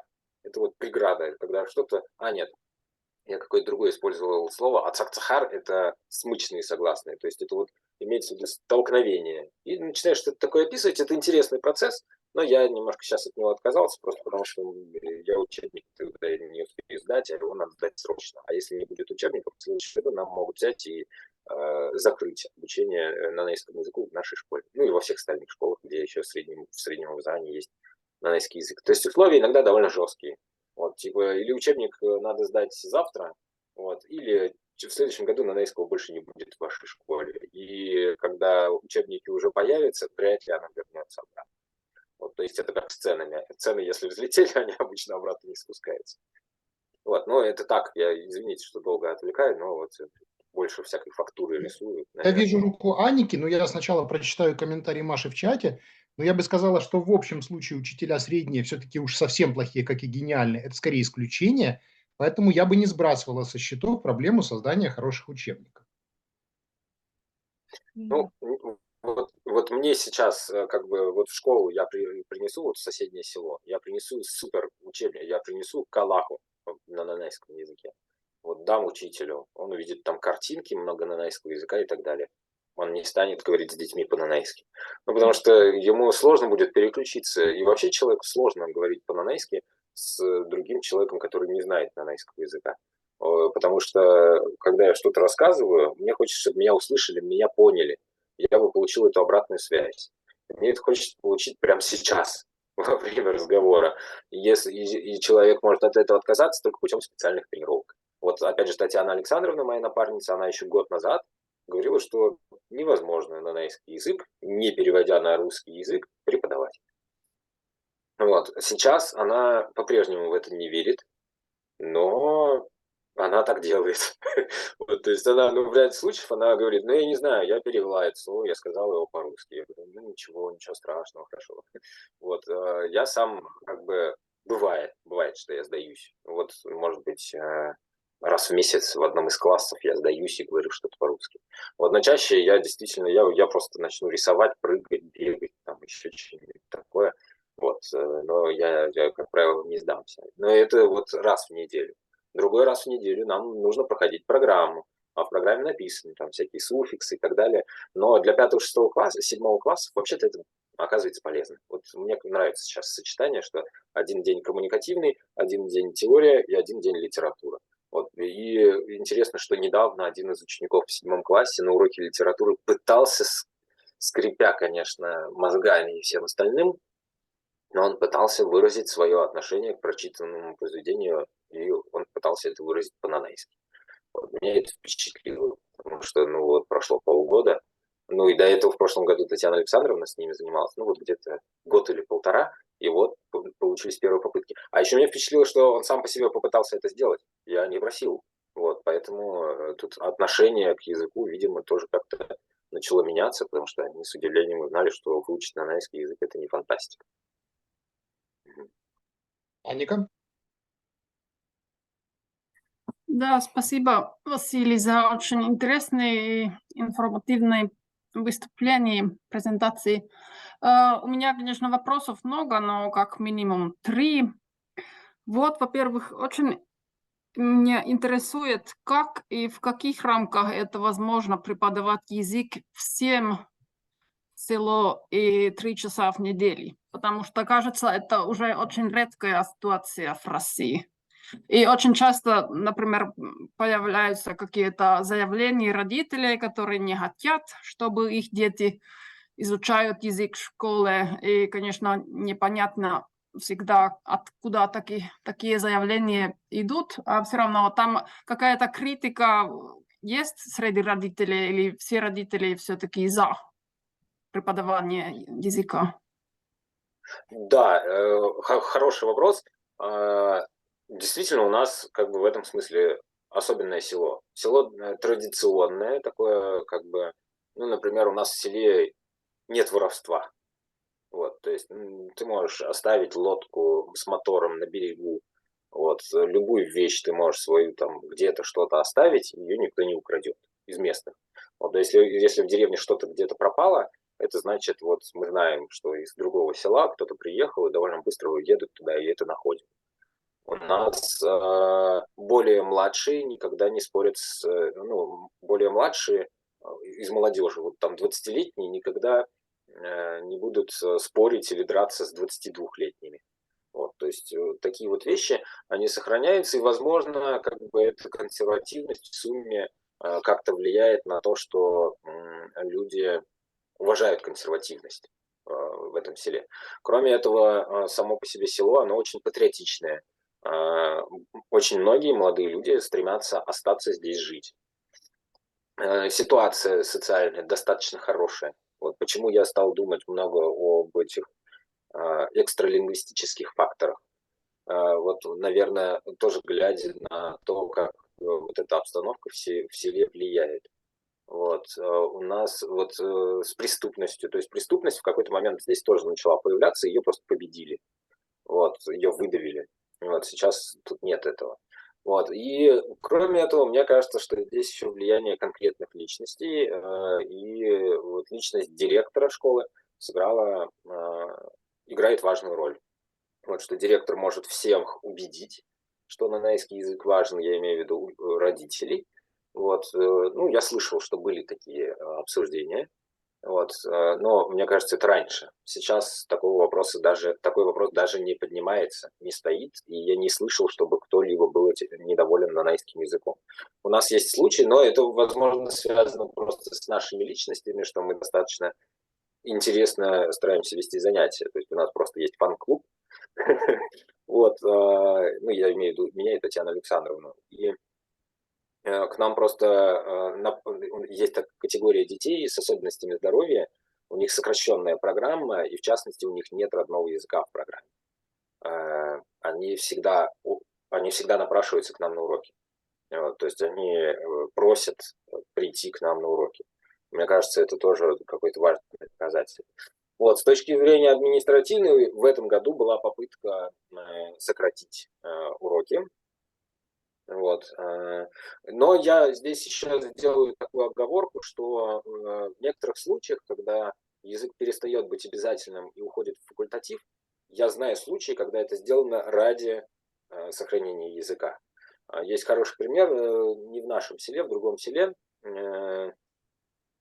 Там нанайский язык, сами учителя поняли, что преподавать его по программе это скучно, неинтересно и бесполезно. Вот, и поэтому они, в общем-то, сообща с директором поняли, что лучше мы уберем его из обязательной части программы, вынесем в факультатив, тогда будут приходить только те, кто хотят, а мы будем преподавать так, как хотим, Вот, и результат будет выше, потому что мы будем преподавать творчески, и мы не будем тратить время на дисциплину с теми, кто не хочет учить нанайский язык, и создавать из-за этого какие-то прецеденты для недовольства. Вот, поэтому, но в некоторых других случаях, естественно, бывают и другие варианты, когда убирают обучение, потому что администрации лень, или родители недовольны тем, как плохо преподается нанайский язык, и говорят, что да зачем это нужно. И там есть проблемы и литературный или местный вариант языка, когда литературный просто отвергают.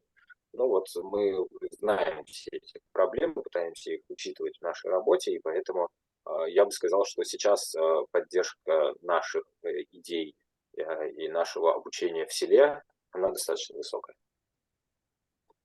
Аника, я помню, что у тебя 3 вопроса, но я просто давай тогда попробуем чередоваться, потому что вот мне прямо сейчас очень хочется сказать, мне кажется, такую важную вещь, потому что мы сейчас очень сильно погрузились в школьное преподавание, и вот в чате идет дискуссия.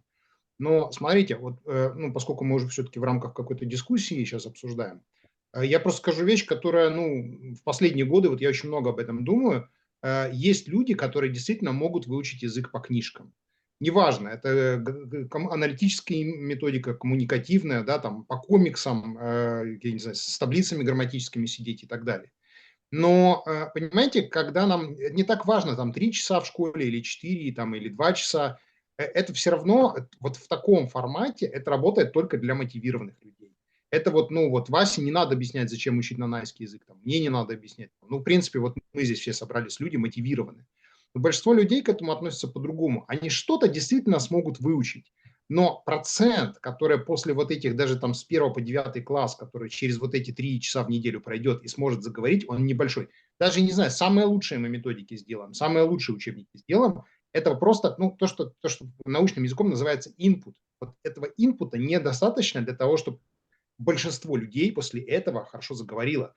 Поэтому я очень хотел бы сейчас сместить фокус дискуссии, ну, может быть, на время, с того, чтобы сказать, что преподавание языка в школе это как бы это важно, но этого недостаточно, да, потому что массовых результатов это не даст.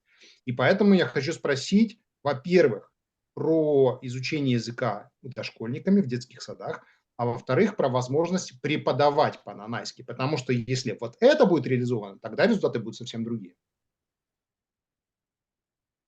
Ага.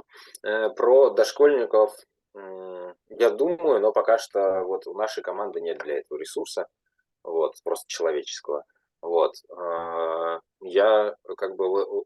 я совсем не говорил, у нас помимо работы в школе, у нас одно из важных направлений – это дом нанайского языка. Мы его делаем в том числе опираясь на опыт дом карельского языка в Карелии, в Ведлгере. Вот. И 1,5 года у нас ушло на то, чтобы этот дом вообще появился и функционировал, вот, потому что это мы ремонтируем старый дом. Вот сейчас этот дом уже, в общем-то, почти готов к эксплуатации. Ну, частично уже можно начать в нем там собираться людям и все остальное. Вот. Сначала мы так разбежались, что туда будут приходить дети, и с ними будут воспитатели говорить на нанайском языке. Потом я понял, что чуть-чуть мы к этому еще не готовы, не созрели кадрово, вот, организационно, и не только потому, что у нас мало времени, в принципе, есть, вот, например, одна женщина, которая это могла бы делать, и мы с ней уже говорили об этом, вот, но тут нужна еще привычка, нам самим нужно большое количество инпута, вот, а для этого нужно, короче говоря, сперва со взрослыми возродить языковую среду, которой сейчас, ну, почти нету. Вот, и поэтому мы решили, что в ближайшие 2 года примерно приоритет дома нанайского языка будет посвящен взрослым. Вот, чтобы мы звали взрослых, ну, иногда с детьми, вот, это уже как бы факультативно. Вот. Но это к вопросу о расставлении приоритетов, целей, возможностей и всего остального. То есть мне очень хотелось бы, вот, чтобы завтра туда начали приходить дети. Более того, родители, в общем-то, такие есть, которые хотели бы, чтобы дети общались по-нанайски. То есть аналог такого частного детского сада.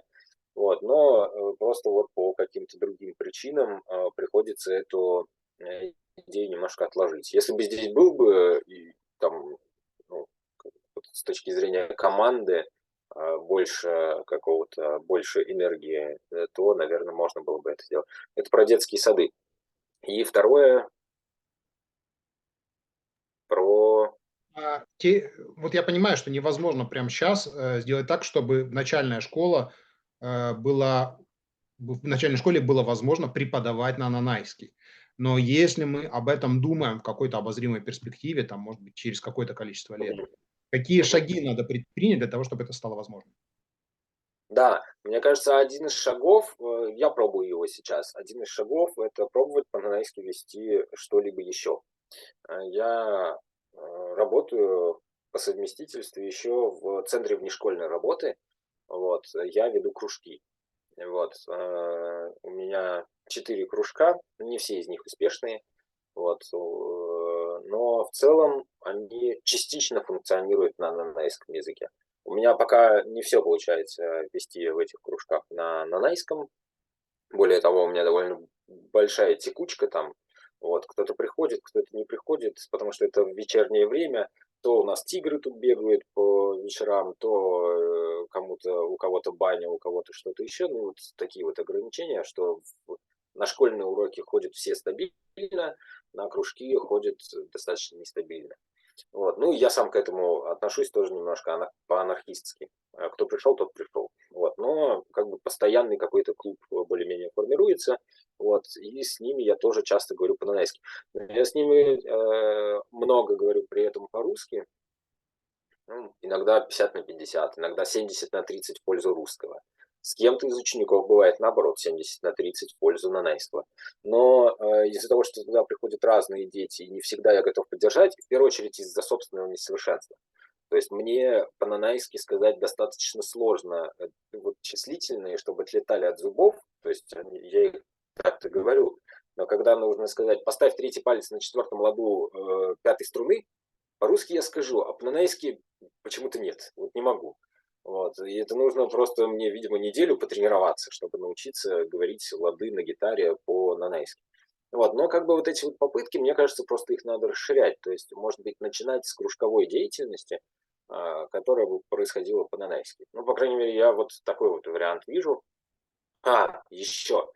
У нас из-за того, что вот директор очень такая патриотичная к нанайскому языку, она сама еще учитель математики, вот, и она математику, она тоже из плохо говорящих, но ожививших внутри себя нанайский язык.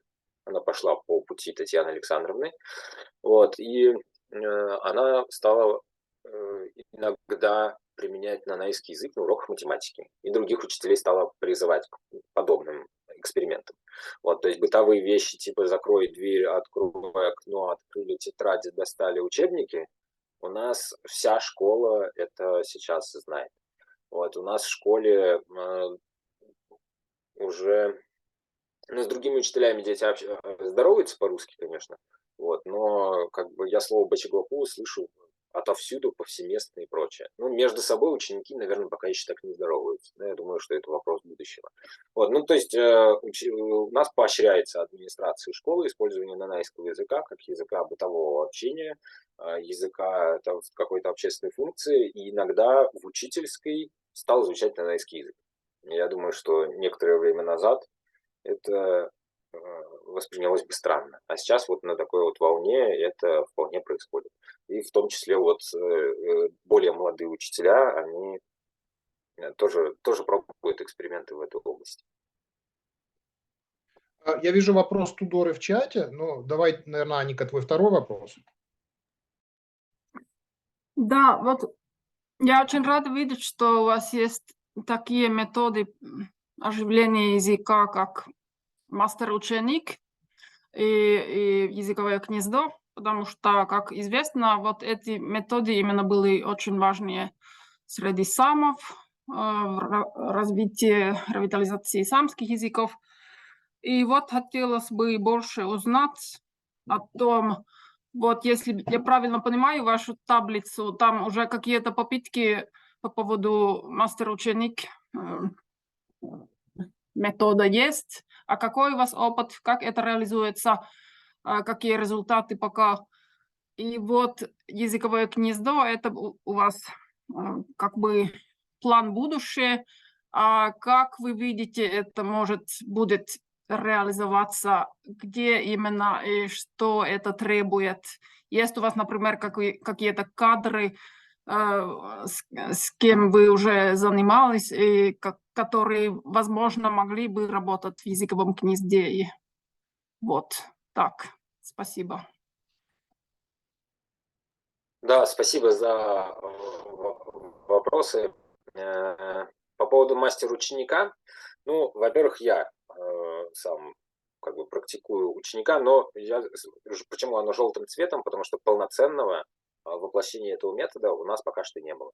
Вот мы готовимся к этому, и в первую очередь из-за того, что у Татьяны Александровны, у нее есть планы по пошиву красивой модной одежды в нанайском стиле, вот, и она хочет попутно при этом обучать кого-то из учениц. Это, как правило, молодые женщины. Вот.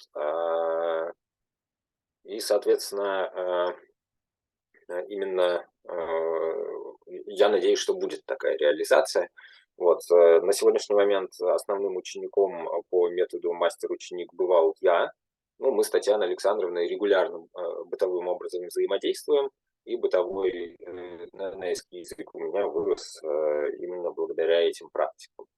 Вот. В прошлом году это были ежедневные практики нанайским языком, но здесь я плохой пример, потому что я нанайский язык изначально учил по книжкам, потому что у меня есть лингвистическое образование и прочее, поэтому я здесь скорее, для меня это просто элемент, а не целиковая практика, из-за которой я выучил нанайский язык. Но интересно, что Татьяна Александровна, я уже упоминал, она не очень хорошо знала нанайский язык, редко его использовала, вот, понимала, но с говорением было не очень хорошо.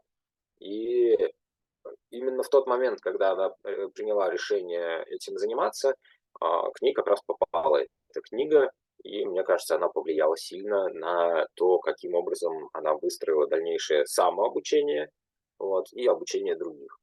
Вот, поэтому, опять же, в прямом смысле слова эта практика не была реализована так, как предлагается в методике, но при работе с матерью, наверное, так это можно назвать, вот она очень много, именно как ученик, проявляла инициативы, чтобы это выглядело как мастер-ученик. И, кстати, глядя на именно эту деятельность, я понял, что роль ученика, может быть, в этом методе должна быть ведущей. То есть именно ученик должен помогать мастеру не переходить на русский язык.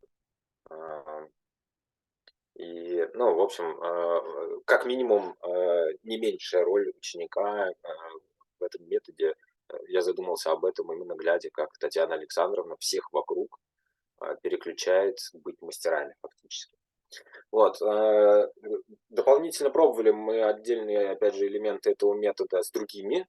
Вот. В прошлом году была 10-классница, которая на протяжении 2 месяцев почти каждый день занималась по этому методу. Но в этот момент я отсутствовал по большей части. Я был в начале и был в конце их регулярных практик с Татьяной Александровной. И должен сказать, что вначале она, как и другие ученики, не могла, вот совсем не могла коммуницировать на нанайском и с точки зрения понимания, и с точки зрения говорения. Хотя она отличница, поэтому слов знала она достаточно много. Когда я спустя 1,5 месяца с ней тоже попробовал пообщаться, она смогла рассказать о своем дне, как она его провела. Вот, и довольно легко понимала меня на простые темы по-нанайски. Вот, то есть она довольно сильно продвинулась, но потом она закончила в этот момент, она в этот момент поступила в 11 класс, и в этом селе уже не было возможности продолжать эту практику, а потом она переехала в город. Она хотела бы стать учителем нанайского языка. Мы очень надеялись на нее как на такое продолжение команды. Но переехать в Петербург она не решилась. Именно почему я про Петербург говорю. Вот, и, может быть, сейчас как раз плавно перейду к ответу вопросов в чате Тудоры Арнаут. Вот. В общем, она не решилась переезжать в Петербург, а в Хабаровске нельзя стать учителем нанайского языка. Вот. И она сейчас, по-моему, учится на художника, педагога художника или что-то такое, какая-то у нее специальность. Вот. И мы довольно редко контактируем. Вот, к сожалению. Мгм. И если преподавание нанайского языка... про языковое гнездо сейчас еще, пока не забыл. Языковое гнездо, мне кажется, кадровый потенциал есть. Вот, но тут интересно, что как бы люди ответственные и активные, у них есть сейчас другая работа, в которой они заняты. Вот, поэтому здесь этот вопрос скорее, ну, то есть в кадровом смысле вот где-то человека 2 или 3 есть, которые эту работу смогли бы вести. Вот, ну, при тренировке, при дополнительной подготовке, может быть, сперва какую-то там контрольную группу попробовать и прочее. Вот, то есть нужно не так, чтобы легко взять и сделать, но всерьез я с ними это смогу обсуждать, когда пойму, что мы как бы сами готовы. Помещение, опять же, для этого теперь фактически есть. Вот, и юридически наоборот, пока что нет никаких, как бы, у нас нет никаких оформленных организаций или чего-то подобного. Но вот мы думаем об этом, нужно нам это сейчас или нет. Мгм. Ну, вот я уже упоминал, что примерно через 2 года, я думаю, что мы к этому вопросу вернемся более серьезно, а пока что просто недостаточно ресурсов. Но мы очень много, в том числе, потому что мы очень много времени проводим в школе с детьми, вот, и сейчас еще и как бы в нерабочее время тоже общаться с детьми по-нанайски и как бы делать это всерьез и ответственно, мы вот вдвоем не можем. Вот, а других людей это нужно как бы готовить. Вот. Ну, и кроме того, что готовить, еще нужно там финансовую какую-то юридическую сторону вопроса тоже готовить. Вот, вопрос, есть ли преподавание нанайского языка как специальность в университете и какой контингент, то есть студенты иноязычные или нанайцы по происхождению? Ага, нужно сразу сказать, чтобы повториться, что нанайцев молодых, владеющих языком, нет. Ну вот кроме там, той девочки, которую я говорил, и которая спустя полгода уже опять довольно плохо владела нанайским языком, то есть это выветрилось. Мне кажется, вот все коммуникативные методы, у них есть такая проблема, что они чуть легче выветриваются, что этот язык для тебя не осознан до конца как языковая система, вот, и ты забываешь, как это делается, как это говорить на нем. Понимать еще более-менее, и то не очень. Вот такая гипотеза у меня есть. Вот, поэтому туда обычно поступают нанайцы. Вот, не нанайцев, обучающихся именно на нанайской специальности, я не помню. И там учатся обычно 1 или 2 студента одновременно. То есть, ну вот там, например, 4 курса, и из них вот 2 студента. Там это специфика Института народов Севера, то, что там обучается представители национальностей со всего севера Сибири и Дальнего Востока, то есть около там 40 разных национальностей или 30, которые занимаются изучением как бы общих предметов вместе, а потом расходятся по спецкурсам нанайского или там чукотского или какого-нибудь еще языка. Вот. И нанайских студентов обычно 1 или 2 одновременно учатся. Вот. И проблема тоже в результативности, что говорить они не говорят после этого. Вот.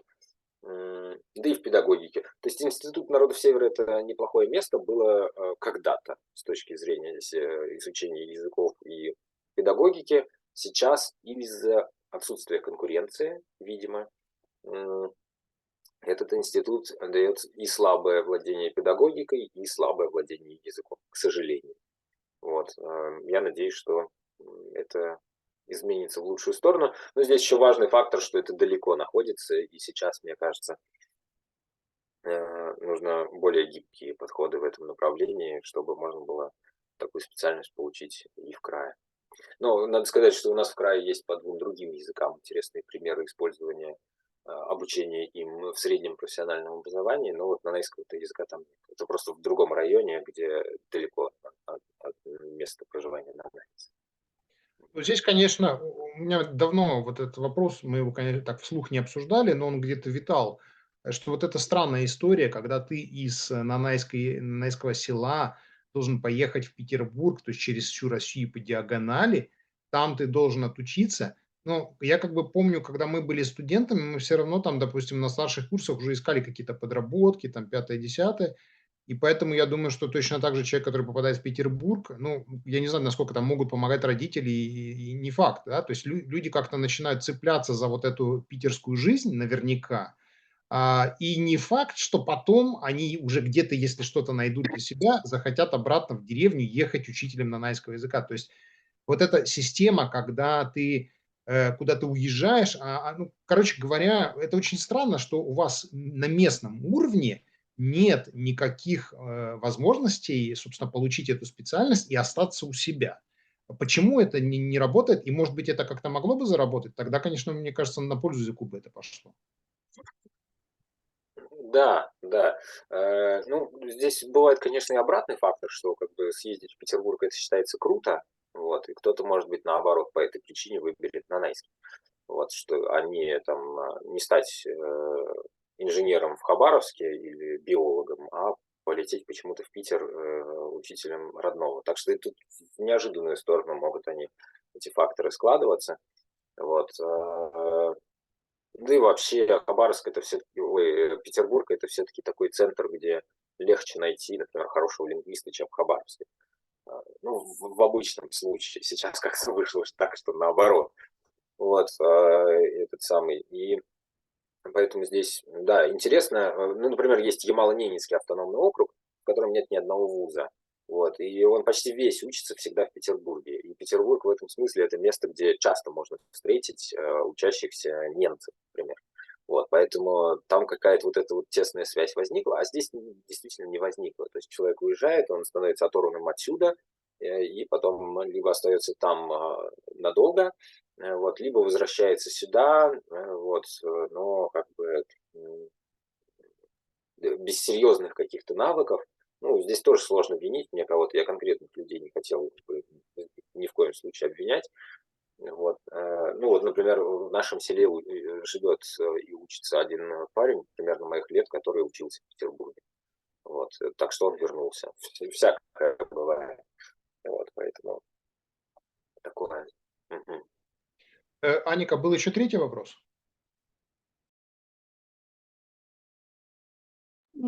По-моему, всего лишь 3 вопроса уже спросила, так что давайте другие. Так, ну, товарищи, я еще раз тогда спрошу, может быть, кто-то хочет спросить, но робко стоит в сторонке, да, потому что я, например, хотел бы вот еще какую вещь. Ну, короче говоря, поднимайте руки или как-то обозначайте себя в чате или еще как-нибудь. А пока вы думаете, значит, я все больше думаю, вот там у тебя был слайд, ну, не обязательно сейчас его включать, но мы как бы помним, что был слайд с планами о том, чтобы был машинный переводчик, и там же был, значит, анализ и синтез речи. Так вот, честно говоря, я, ну, не я как раз говорил, что не обязательно включать. Ну ладно, если ты уже включил. Значит, так вот, мне кажется, что действительно анализ для там, любого языка, потому что ты, грубо говоря, ну вот как, я не знаю, там, окей, Google, да, или Алиса, ты можешь, грубо говоря, использовать только свой язык, очень многие вещи узнавать, да, или там, допустим, можешь синтезировать какие-то вещи, там, ну вот, например, если человек плохо слышит, да, или там, и он, допустим, там что-нибудь готовит, а прочитай мне, что здесь написано, там, статью в Википедии. То есть это на самом деле очень хороший инструмент. Но когда дело заходит, ну, это, так сказать, интроязыковые, да, внутриязыковые какие-то инструменты, но когда речь заходит о межязыковых, о интерязыковых вещах, то здесь, к сожалению, ну, я думаю, что не только мне известны такие факты, но и тебе известны такие факты того, что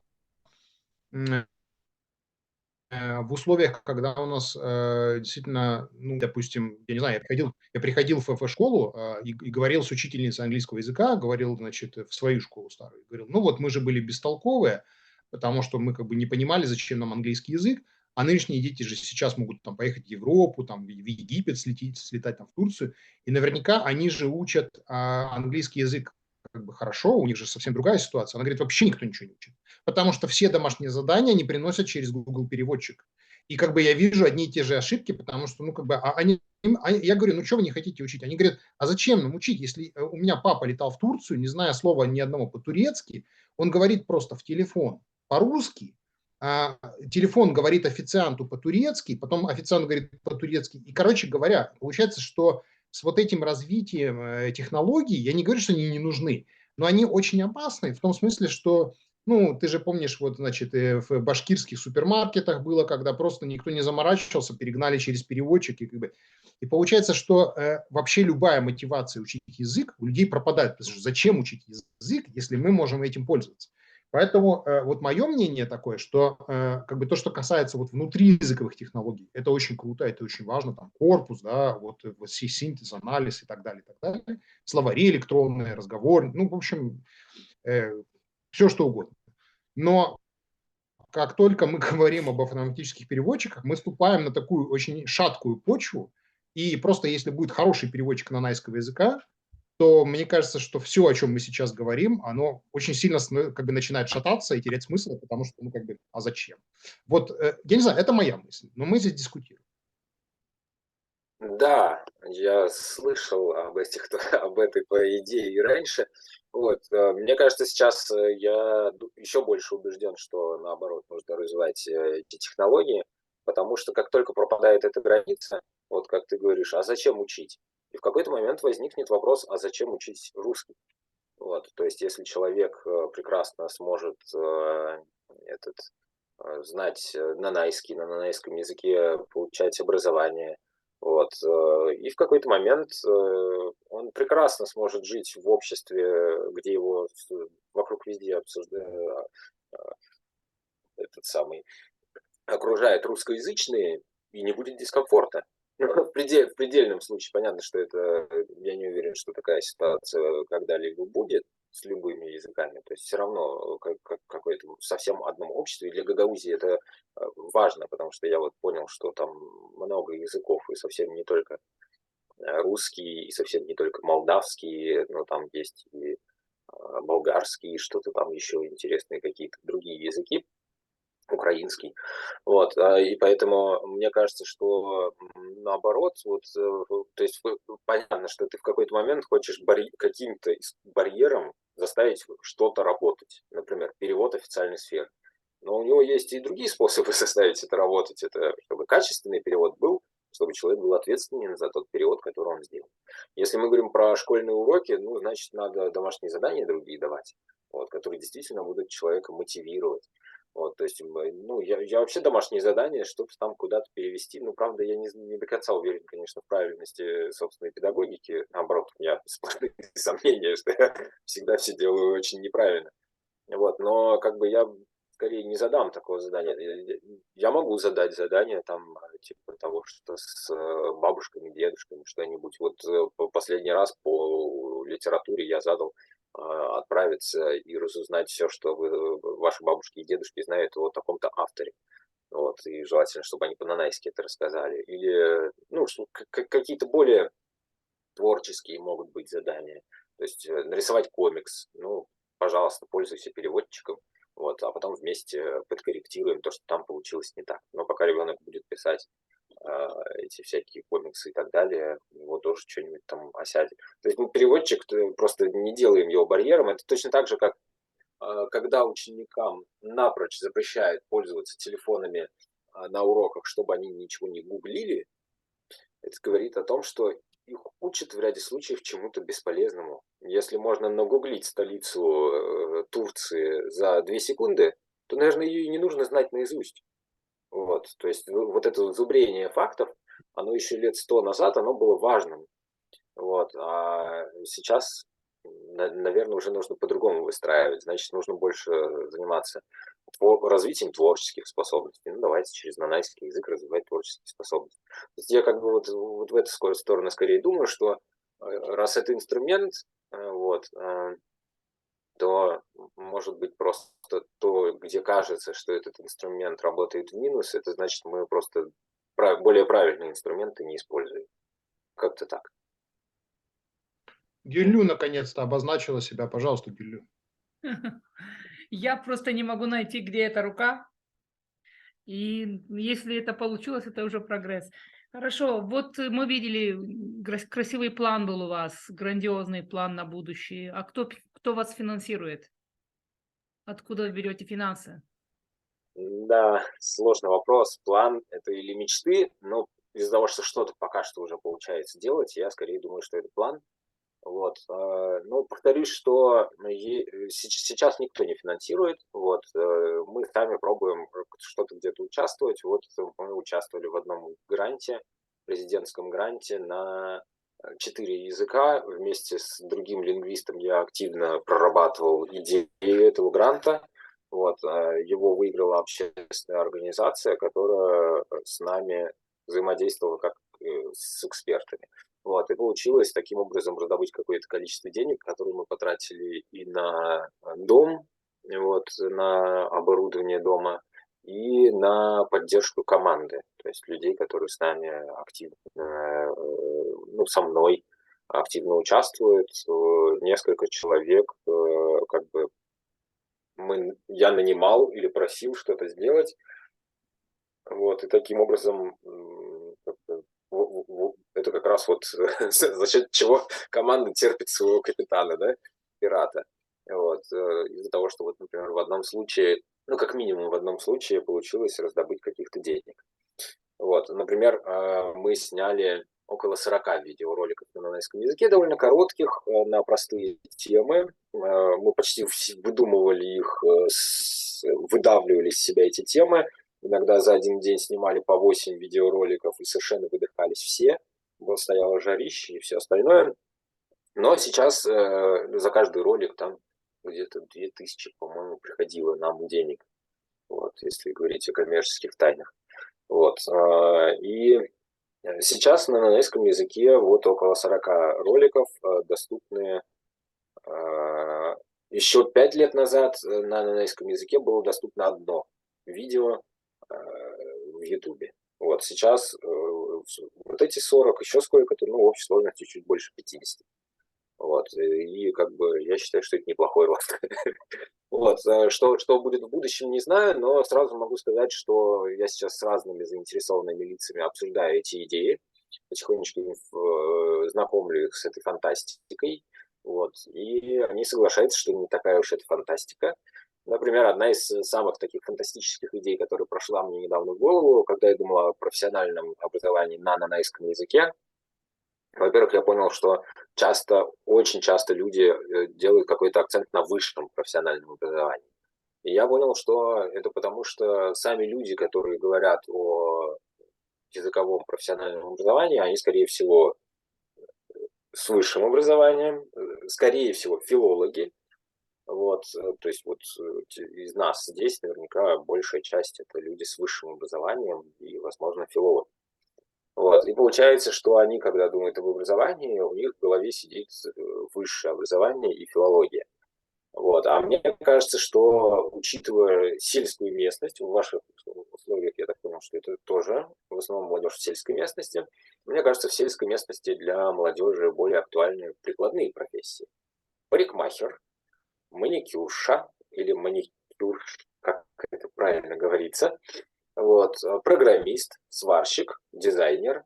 Вот, это прикладные профессии, нужные в современном мире, популярные достаточно у молодежи. Вот, ну, может быть, за исключением сварщика, хотя вообще-то я знаю молодых парней, которые хотят стать сварщиками.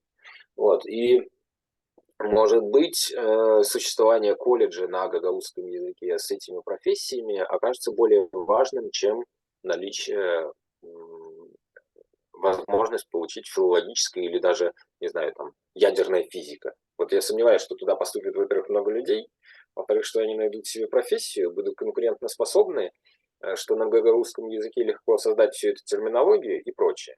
Вот, но зато, возможно, какие-то прикладные профессии совершенно игнорируются, а может быть большое количество и желающих было бы вот, что на ГГУ, они, например, знают гагаузский язык, и там конкурс поменьше, вот, они туда хоп поступили, а там очень еще и душевная обстановка, потому что все говорят на родном языке. У родных языков есть, конечно, и минусы, но есть и плюсы. Вот, то, что люди друг к другу относятся более по-человечески. Вот, и, в общем, вот такие вот мастер по маникюру. Спасибо. И Или такой еще маникюрщик. вопрос можно сразу? В детских садах есть преподавание гагаузского, нанайского языка? Да, вот я не очень хорошо знаю эту тему. Вот, в нашем селе, в общем-то, нет. Вот. В других некоторых селах я знаю, в которых есть. Я знаю одно село, в котором преподавание не просто ведется, а дополнительно материально поддерживается. Вот. Да, я не закончил про все это колледж. В какой-то момент я стал думать, а где же делать нанайский такой колледж, где найти большое количество несколько хорошо владеющих языком и одновременно, которые могут чему-то научить интересному. Вот. Точнее, мне этот вопрос задавала одна из ключевых фигур в администрации университета в Хабаровске. Вот, и мы с ней как раз этот вопрос обсуждали. Она говорит, ну а что, вы, если нужно будет, вы соберете, например, там кафедру, в которой будет там 2-3, например, кандидата наук, всякое такое. Я понял, что, наверное, нет. Вот, потом я стал думать и понял, что может быть и да, но все равно кадровая проблема у нас вот серьезная. У вас то, что в 3 городах много людей, которые говорят по-гагаузски, у вас все-таки более крутые условия, я вам завидую. Вот. Но для нас, я просто к тому, насколько иногда бывают странные, неожиданные решения, одновременно с этим я задумался. В тот момент мы возвращались из Ульчского района, это довольно далеко, несколько часов ночью ехать к побережью через горы. Вот, и мы там общались по-нанайски, а с нами общались по-ульчески. Это два довольно близко родственных языка, но, может быть, как турецкий и гагаузский, я не знаю, честно говоря. Вот, и мы оттуда возвращались, и я подумал, как здорово ездить в разные места, вот, и общаться по-нанайски. И в этот момент я и понял, что можно сделать колледж, который находится не в одном месте, а он распределен. Вот, то есть там 2 студента едут, 2 месяца живут в одном селе, потом 2 месяца в другом, потом 3 месяца в третьем, и везде их учат по-нанайски разным вещам. Например, в одном селе очень круто поет женщина, и она вообще занимается музыкой с детьми. Ну, туда приезжают 2 студента, и они ей ассистируют, она с ними специально разговаривает, и, в общем, они рядом живут, постоянно ходят вместе с ней на работу или к ней домой, общаются по-нанайски, всячески развиваются. Потом через 2 месяца они едут к другому специалисту там, по рыболовным сетям. Вот. И получается, это за 2 или там, за 4 года такой студент или там 2 студента, они просто станут такими крутыми специалистами в области нанайского языка и нанайской культуры, вот, что я уже им завидую. Вот, то есть я бы очень хотел стать таким студентом. Вот, и я подумал, сколько это может стоить. Ну, соответственно, стипендия 2 людям, вот, там какое-то их проживание, вот, чтобы они у кого-то в селе могли заселиться. Вот, ну, молодежь обычно не очень прихотливая, где-нибудь в уголочке их там можно поселить или договориться о сотрудничестве с клубом, со школой или с детским домом или чем-то подобным. Вот, и зарплату учителя, ну вот если это 2 человека и все, вот, и они едут туда по разным учителям, то фактически это нужно оплачивать работу одного преподавателя в год. Работа одного преподавателя в год, стипендия 2 студентам, ну и какие-то небольшие там административные расходы и на переезд этим студентам. Но в общей сложности, ну там, например, пусть будет 1 000 000 с хвостиком. Вот 1 000 000 с хвостиком в год, это даже для вот тех, кто занимается изданием вот таких вот красивых учебников, ну просто иногда в 2-3 раза больше обходится один какой-то форум представителей какого-то народа. Вот, и часто это за бюджет, ну или не за бюджет, но чаще за какие-то деньги социального частного бизнеса это происходит. Да, здесь вот очень серьезная вещь можно было бы за те же деньги сделать. Спасибо большое. У меня осталось 3 вопроса. Один, ну, как бы более точечный, 2 более общих. Но я по-прежнему предлагаю вам проявлять себя, потому что, как бы я говорю, мы с Васей можем говорить долго. Значит, вопрос, который меня интересует, в том числе в свете того, что ты сказал, что появилось около 40 роликов. Ну, я так понимаю, что это как бы Если считать не абсолютную величину, а относительную, то это прям прогресс, да. Но тут же надо, я думаю, думать не только о количестве, а о качестве, и о жанрах, и, в общем, о наполнении, и так далее, и так далее. И в этом смысле, ну, хорошего контента, конечно, никогда не бывает много, но какого контента вот прям не хватает больше всего, с твоей точки зрения?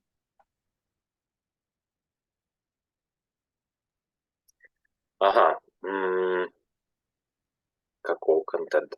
Лично у меня, опять же, видишь, я немножко разучился за это время думать, что кто-то что-то сделает. Вот, то есть раньше были у меня такие идеи, что я вот сейчас кого-нибудь к чему-нибудь подтолкну, другие люди что-нибудь сделают. Вот. Со временем я отказался от этой идеи, хотя, что самое интересное, другие люди, наоборот, не отказались. Вот. Но я просто привык вот как-то больше на себя возлагать какую-то ответственность и от себя же и ожидать чего-то. И я даже переключился на это как бы даже идеологически. Настолько, что я, например, учу сейчас детей не для того, чтобы они что-то где-то выучили, знали, владели и так далее. Я скорее занимаюсь с детьми для того, чтобы я сам научился разговаривать с детьми по-нанайски. Прокачать свой... То есть я сейчас эгоцентричен очень в этих вопросах. Вот, это интересные такие ощущения. Не уверен, что они как бы... Что они какие-то правильные и что это правильная какая-то стратегия. Вот, но мне нравится таким образом сейчас подходить к этому вопросу. Вот, и сейчас я включу эти видеоролики. Вот так вот это выглядит вот на разные темы. То есть тут где-то вот по-русски тут что-то переводит. Ну, притащили нам старые вещи, вот там дом разбирали, ломали, нам притащили вещи, вот мы давай про них снимать. Вот, я к тому, что как бы интересно, что больше всего набрало видео лайков и даже комментариев, как одна женщина по-нанайски рассказывает про швейные машинки. Я так понял, что это куда-то попало в какие-то блоги про швейные машинки, и русскоязычные люди увидели, что вот бабушка нанайская что-то классно шьет. Они стали заходить и ее всячески благодарить, какая же классная самодостаточная женщина. И все видео на нанайском языке. Вот я не уверен, что это видео как бы получилось полезным для нанайцев, но мне кажется, вот там 3000 человек, которые его посмотрели по-русски и увидели, что есть женщина, которая живет в России и разговаривает на нанайском, может быть, это мы сделали вообще годичный план по популяризации языкового разнообразия в России, ну, для нанайского языка. Вот, что-то куда-то мы сходили, кого-то расспросили, а вот где-то в какой-то момент я Татьяне Александровне говорю, а вот здесь вот расскажите еще вот это, а вот здесь вот расскажите еще это. Она говорит, слушай, ты же такой умный, вот иди и рассказывай. Вот, поэтому парочку видео тут рассказывал я, хотя я, конечно, скептически оцениваю свои навыки, особенно вот даже полгода назад, как я общался с нанайским, я сейчас скептически, конечно, оцениваю. Вот, видео на разные темы. Легче всего снимается видео про всякую старину, вот, что было раньше. И вот я считаю, что их игнорировать не нужно. Я повторюсь, что мне кажется, что контент должен развиваться в двух направлениях. Ну, я тебе это недавно как раз говорил, мне очень понравилась эта мысль, она недавно пришла мне в голову. Вот, что видео должны направляться, контент должен развиваться в двух направлениях. Первое – это в области расширения сфер, то есть как можно больше разной тематики мы должны охватить. И поэтому, если на вашем языке еще до сих пор никто не разговаривал о психологии, попробуйте. Вот. Ага, закивали. Вот. И есть реальные примеры. То есть я вот одной знакомой татарке, я говорю, ну, на татарском языке неужели на любую тему можно найти книги и блоги? Она говорит, нет, я ее стал спрашивать, я говорю, на каком языке ты чаще читаешь в своей жизни? А она такая прям активистка, еще что-то, для нее это важно очень татарский язык, и она говорит, по-русски все-таки, я сейчас чаще читаю. Я говорю, а что ты читаешь? Она говорит, ну вот я читаю в свою жизнь, ну что-то там, я не помню, может быть и по красоте, что-то еще. Она говорит, довольно много по психологии. Я говорю, то есть по-татарски нету книг по психологии? Она говорит, слушай, ну ты вот задал такой вопрос, я вот просто читаю всяких модных, там, я не знаю, западных или каких-то еще, или российских авторов по психологии, а по-татарски почему-то не задумывалась. Я говорю, И я так провокативно говорю, то есть, получается, татарский язык пока еще не на все способен. Она говорит, а до этого она говорила, что на татарском языке можно найти вот почти что угодно. И, в общем, она заморочилась, и месяца через 2 она мне говорит, я нашла на татарском языке книги о психологии. Вот. И мне кажется, вот это вот тоже хороший пример, что надо развивать тематику, и нужно расширять сферу употребления. Но, может быть, те сферы употребления, которые, ну, действительно нужны. То есть, ну вот, повторюсь, что очень часто говорят, что нужно обязательно их вести сразу в научную область, что и вот будет научная область, значит, и все остальное будет. Я с этим не очень согласен, потому что вот в средневековой Европе мы все знаем, что научная область как бы развивалась в основном на латыни, вот, но массовое население на латынь не перешло. Вот. Но, с другой стороны, наука в те времена меньше занимала место в жизни людей, не было там массового образования и прочее. Поэтому все-таки в науку нужно как-то смотреть, но тут адекватно. То есть если, например, Гагаузия вот, неактивно развивает не знаю, космические эти перелеты, вот, то, ну, может быть, космос пока это не та тема, на которую нужно обратить внимание, пока не сделаны другие, более важные. Да, вот в прикладную науку Артем правильно здесь, ну, в смысле, совпадает с моими идеями. Вот. По-нанайски науку я тоже пробовал, Википедию пробовал по-нанайски писать. Немножко отказался я от этой идеи, хотя вот сейчас я когда писал учебник для 9 класса, я его в значительной степени писал по-нанайски, мне очень понравилось. Я просто получил большое удовольствие от того, как вскипают мозги. Вот. И мне кажется, это очень интересно. Вот, ну, даже, допустим, вот потом я как бы вам что-то говорю по-русски, но вот нанайский язык помогает мне с другой стороны взглянуть на всю эту проблему. И это просто такая ментальная тренировка, даже если выхлопа от этого нет. Вот, еще про контент. Вот это вот первое расширение сфер, а второе это уникальность. То есть по-русски мало мне кто интересно расскажет об истории каких-то местных реалий, об истории какой-нибудь семьи там, или клана. У нас такое бывает. Вот. Все, что связано с местными реалиями, географическими, вот поэтому среди видео это есть. То есть старинные вещи, районы села, и что с ними связано, какие люди здесь жили и прочее. И на родном языке обычно это звучит интереснее. Вот. Во-первых, а во-вторых, это становится уникальным контентом. То есть по-русски я не могу ничего узнать о районах села Дада, вот, в интернете нигде не смогу узнать, а по-нанайски могу. Вот. Может быть, некоторые уникальные вещи, вот, например, есть нанайские лекарственные растения, некоторые из них слегка тайные. Вот. И на эту тему, например, у нас есть одно видео, которое доступно только на нанайском языке, русские субтитры мы там отключили. Вот. И узнать о том, как выглядит, называется и так далее нанайские лекарственные растения, можно только по-нанайски. Ну, в общем, это такие маленькие хитрости, которые тоже можно как-то там использовать, например. Я все забываю сказать, что у меня новые вопросы. Я забываю сказать, что в самом начале обсуждения еще промелькнула идея, что на гагаузском языке есть деревни, некоторые из них достаточно сильные.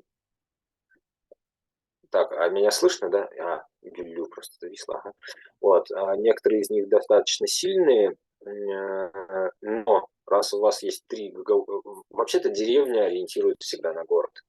Вот, то есть у меня это вообще такой, как бы даже в мечтах нет, чтобы в каком-то городе разговаривали, это просто нереально.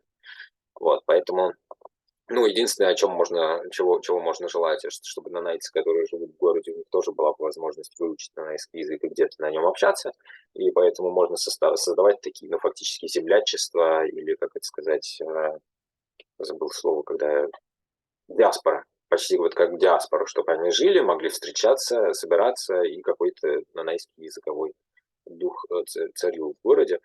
Вот. Но в целом здесь это просто невозможно. Вот. А в вашем случае, я вот ищу, где-то тут было очень такое интересное.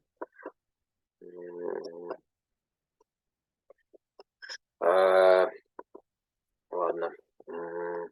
Потерял мысль. Вот, что очень важно, чтобы в этих городах, то есть на эти города будут ориентироваться деревни.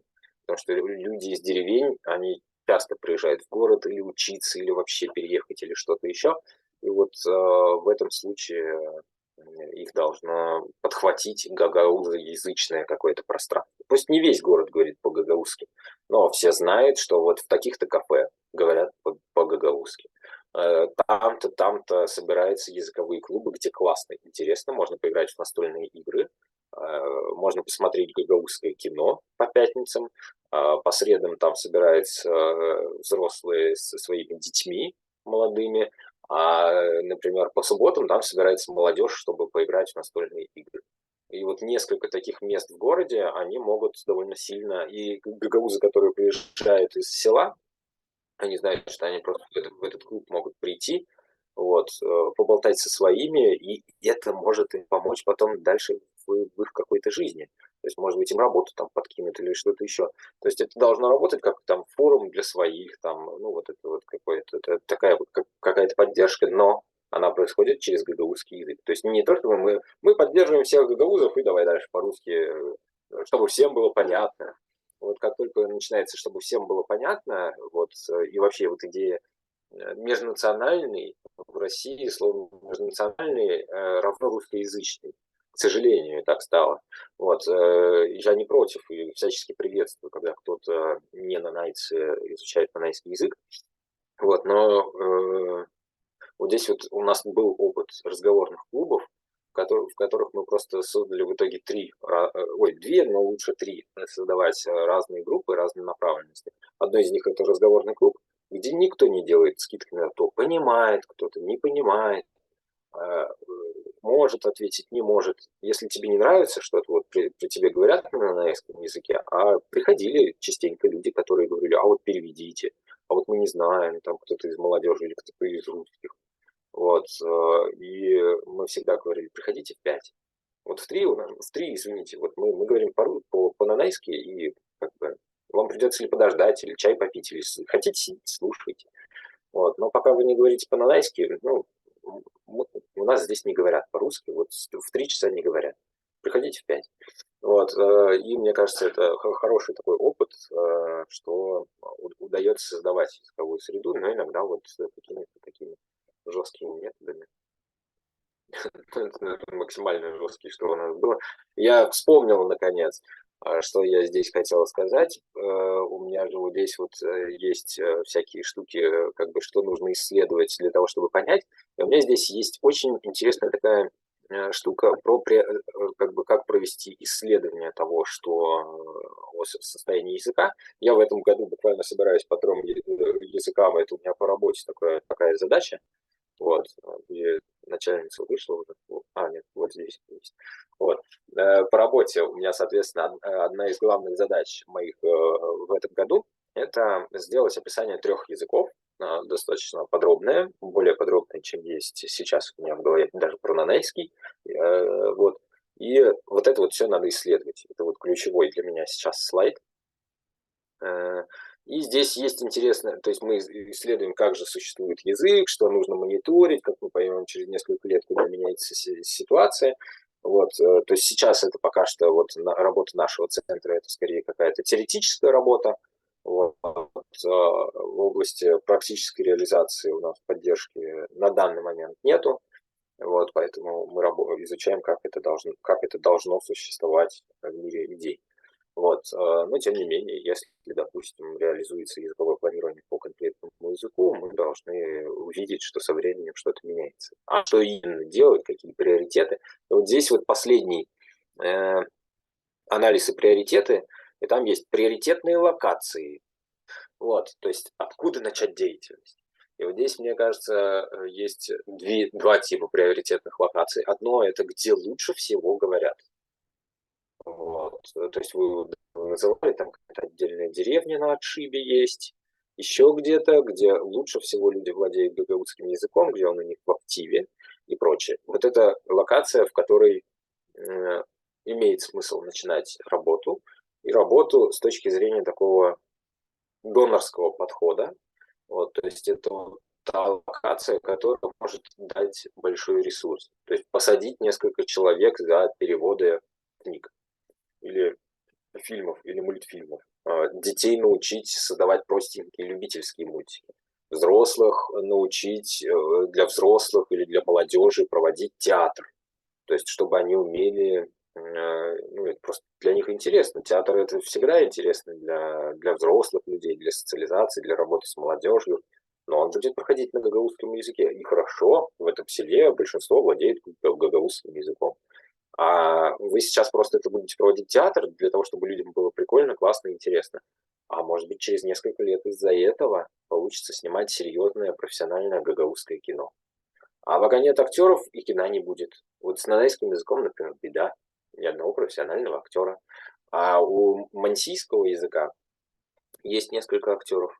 Вот. И это уже... Там можно говорить о том, чтобы снимать кино.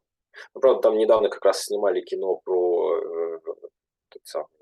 Ивана Третьего, и там как раз была тема Мансии, и там не было актеров Мансии, к сожалению. Там другие были актеры, представители других народов. Вот, но как бы сама идея, вот она начинает звучать актеры, только если у нас был любительский театр когда-то. Вот, поэтому можно вот такими шагами идти. Это донорское место, наиболее сильное по гагаузскому языку. Ну, если у вас много сильных, хорошо, тогда выбирайте, где там кадры, где куда вам ездить ближе или что-то подобное. Вот. А второе – это село, где наибольший запрос. В вашем случае, может быть, это не село, скорее всего, это город. Вот люди чувствуют, что язык теряется, и особенно остро, поэтому они думают, что им язык нужен. Вот. И вот в этих местах довольно много окажется людей, для которых гагаузский язык важен, они не знают, что делать, и то есть, в общем, такие люди, языковые активисты, из них могут стать сильные языковые активисты. И более того, когда одни люди будут чувствовать других, то есть вот эти вот доноры и вот эти вот реципиенты, простите за терминологию слишком медицинскую, вот, когда они будут чувствовать, что они нужны друг другу, вот, может все заиграть интересными красками. Здесь это еще важно, вот, про ваш город и про вашу деревню, в том числе потому, что давно как бы, многими активистами замечено, что есть вот сельские жители, которые просто разговаривают на языке, для них это часть их жизни. Есть городская интеллигенция, которая сидит там новые слова выдумывает, там еще что-то такое. И в какой-то момент, когда они развиваются каждый сам по себе, происходит между ними разрыв. И они как бы вот считается часто, что язык все равно потом приходит через город. Вот в этом активизме, то есть сельский язык в этом смысле он немножко обречен. Вот, даже вот в случае такого языкового активизма.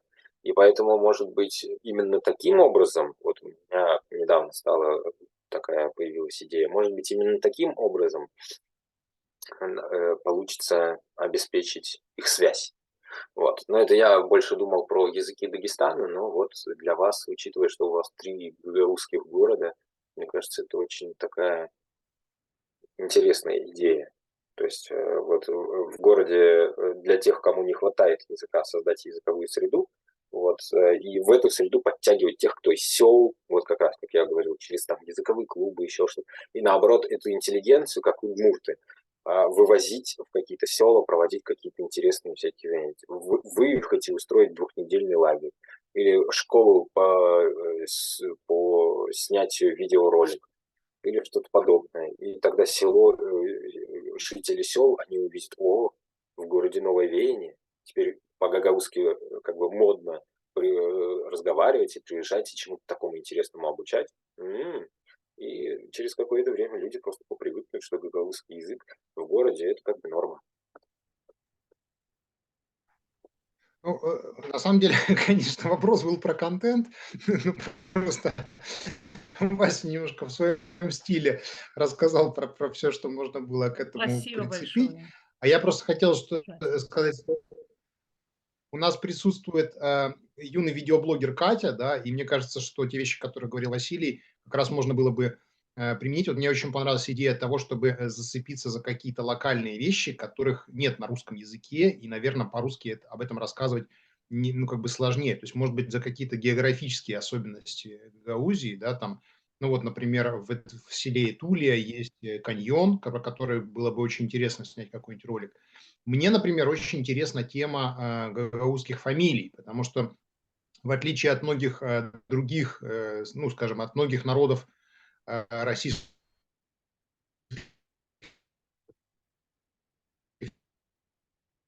Федерации и так далее. То есть есть статья Гюллю про гагаузские имена, есть монография про топонимику, а вот с фамилиями я никаких-то работ не видел. Может быть, на эту тему собрать материал и снять какой-то ролик. Мне кажется, это было бы, ну, это вот то, что действительно такое вот прям гагаузское свое, и об этом хорошо было бы рассказать именно про на гагаузском языке. Есть про Комментарий фамилии. Дмитрия Тимина. Есть про фамилии? Очень Да, хорошо. Очень да. хорошо. Тогда пришлите мне, если есть, потому что я не нашел. Моя статья там есть. Гагаузская антропонимика. Там про Имена и фамилии фамилии. тоже. Хорошо. Так, комментарий Дмитрия Тимина. Пересекайте на корню вот это, чтобы всем было понятно. Это очень просто. Например, я как-то на конференции докладчики то и дело на русский переходили. А я выступал со спичем по-чувашски и забыл какое-то слово, поинтересовался, как оно будет. Мне сказали говорить по-русски. Я сказал, что не имею права, потому что язык конференции чувашский. После моего выступления докладчики говорили только по-чувашски. Браво. Браво. Да, это влияет. Иногда один человек может повлиять на язык собрания. Это я вижу, чувствую, бывает. Особенно башкан. Да, если увидит кое-кого, он может дальше идти на родном, да. Так, если Вася не хочешь прокомментировать то, что Дмитрий Тимин написал, или хочешь? Да, здесь можно только согласиться. Вот, ну, разные бывают, опять же, ситуации. Мне кажется, что чтобы здесь не было какого-то там насилия тоже, и чтобы это не переходило в какую-то агрессивную плоскость, ну, лично я отношусь к этому как к некоторому такому согласию. То есть, если люди как бы пришли для того, чтобы поговорить по-нанайски, то я буду очень жестко. То есть, вот на языковых клубах я просто не давал людям слова сказать. Они хорошо говорят, ну или, например, нет. Это чаще люди, которые не очень активно владеют нанайским языком. И они пробовали рассказать какую-нибудь историю, а я иногда темы вносил. То есть, там, любимое кино. Сегодня мы обсуждаем кино. Таким образом, языковые клубы у нас были устроены. Вот, и кто-то начинает рассказывать про кино, и она и увлекается, и она такая на русский переходит, потому что ей удобнее. Я такой, и она говорит предложение, а я на нанайский перевожу там это предложение или даже по словам. То есть настойчиво, как это, вежливо, аккуратно и все прочее. Вот. В некоторых случаях, как бы, чтобы не нарушалось там равноправие или что-нибудь еще, можно просто обозначать, что вот здесь сейчас здесь по-нанайски, в другой раз в другом месте по-русски. Вот, без проблем, давайте. Вот, как бы здесь, ну, если конференция на чувашском, то, конечно, ну, как бы я бы постеснялся туда бы прийти и что-то такое рассказать на русском или на нанайском. Хотя на нанайском может быть, если вы... Ну, это...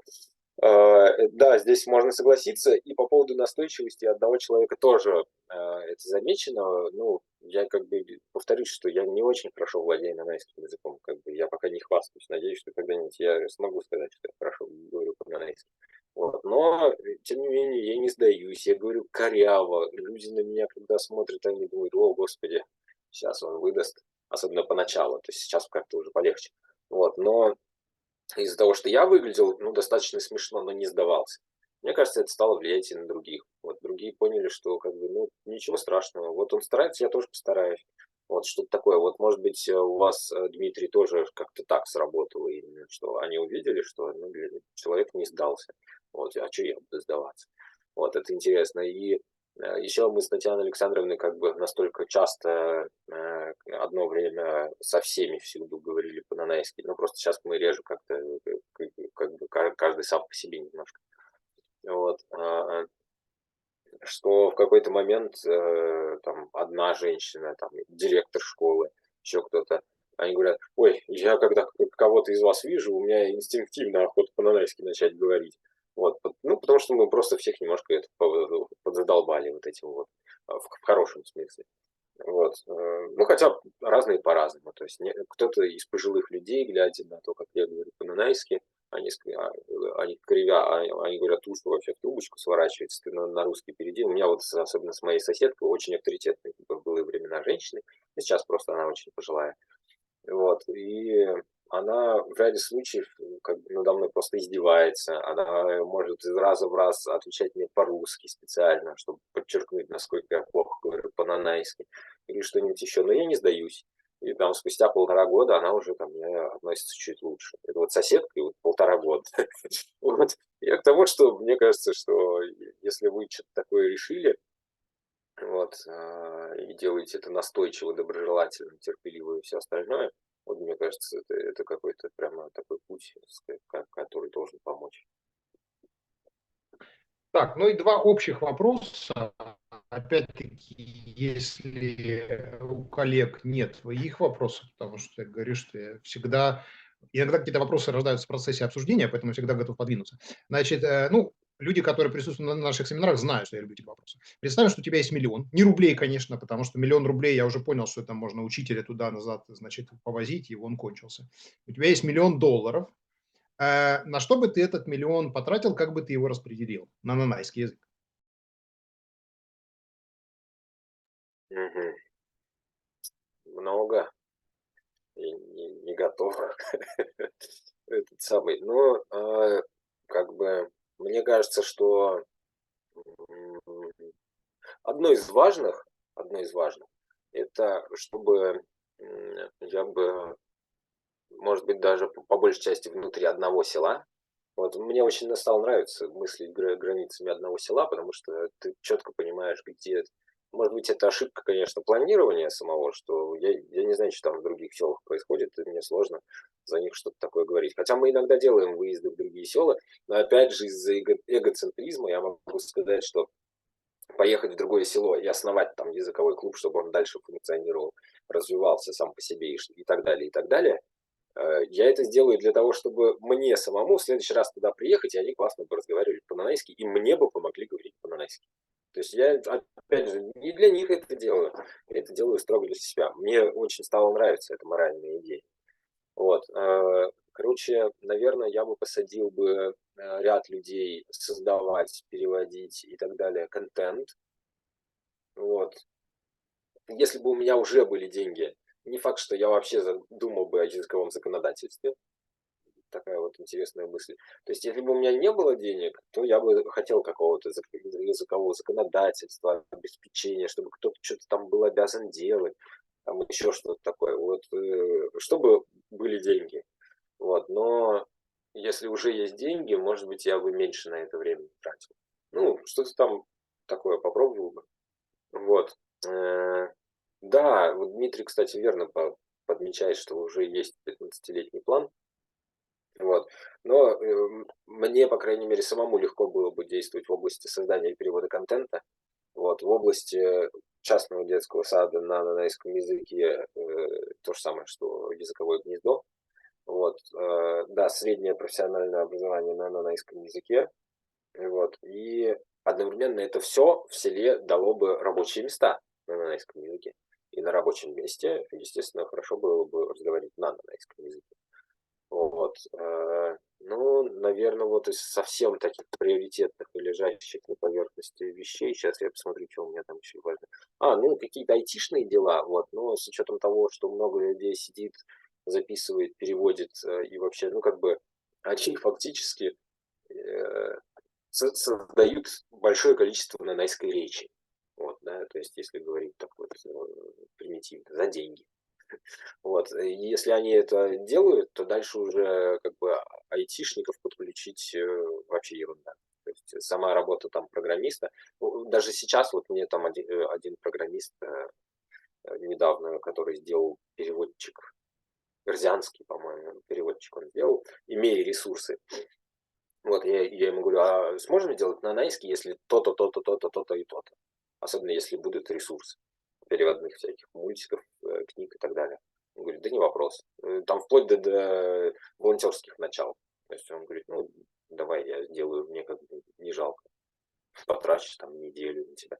Ну, хорошо, можно заплатить этому человеку, но это будет, то есть, на это можно меньшую часть закладывать. Я вот в этом убедился. Вот, на айтишные дела.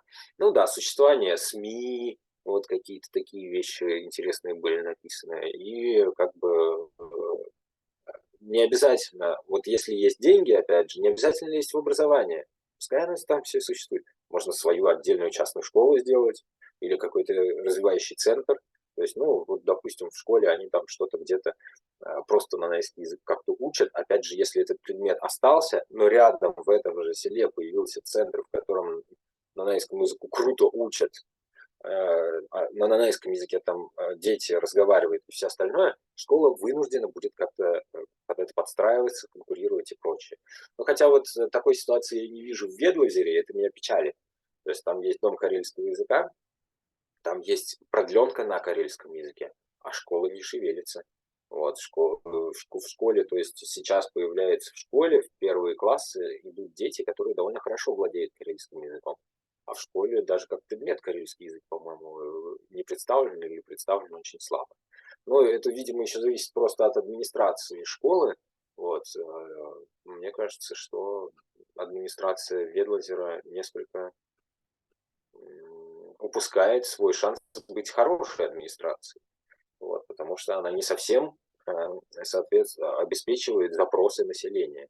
Вот, то есть запросы населения есть на карельский язык, там довольно много людей уже осваивают карельский язык и хотят осваивать его еще лучше. Вот, поэтому, ну, здесь это тоже такой вопрос, не знаю, административно какой-то кадровый. Угу.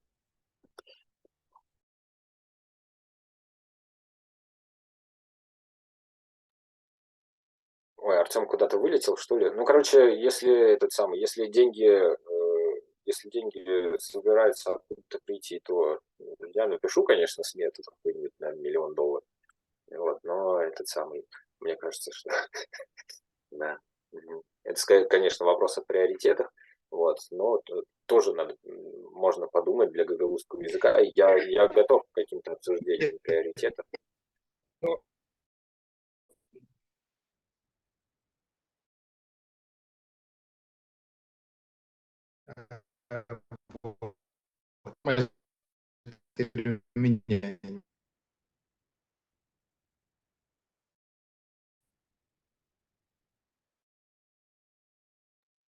Артем, тебя не было слышно. Артем, наверное, исчез. Есть. Так, кажется, я вернулся. Да. Второй вопрос, на самом деле, похож на первый. Вот, потому что первый вопрос – это когда у тебя есть финансовые возможности. А второй вопрос – это представить,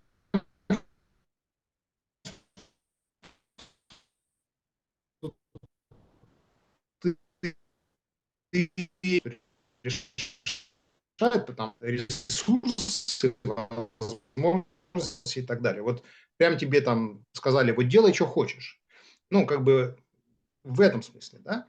И у тебя есть все рычаги, которые вот ты прям можешь там здесь поменять, на законодательном уровне, на любом другом. В этом случае, что бы ты делал в первую очередь? Ага, я часть немножко опять прослушал, ты пропадал. Вот, но в целом, мне кажется, понятно.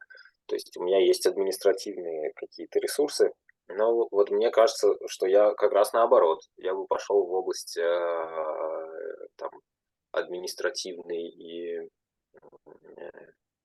юридической области. То есть я бы, во-первых, разработал бы языковое законодательство, вот, и рамочный закон, которого сейчас не существует в Хабаровском крае, вот, и конкретные акты, которые говорили бы о разносторонней поддержке.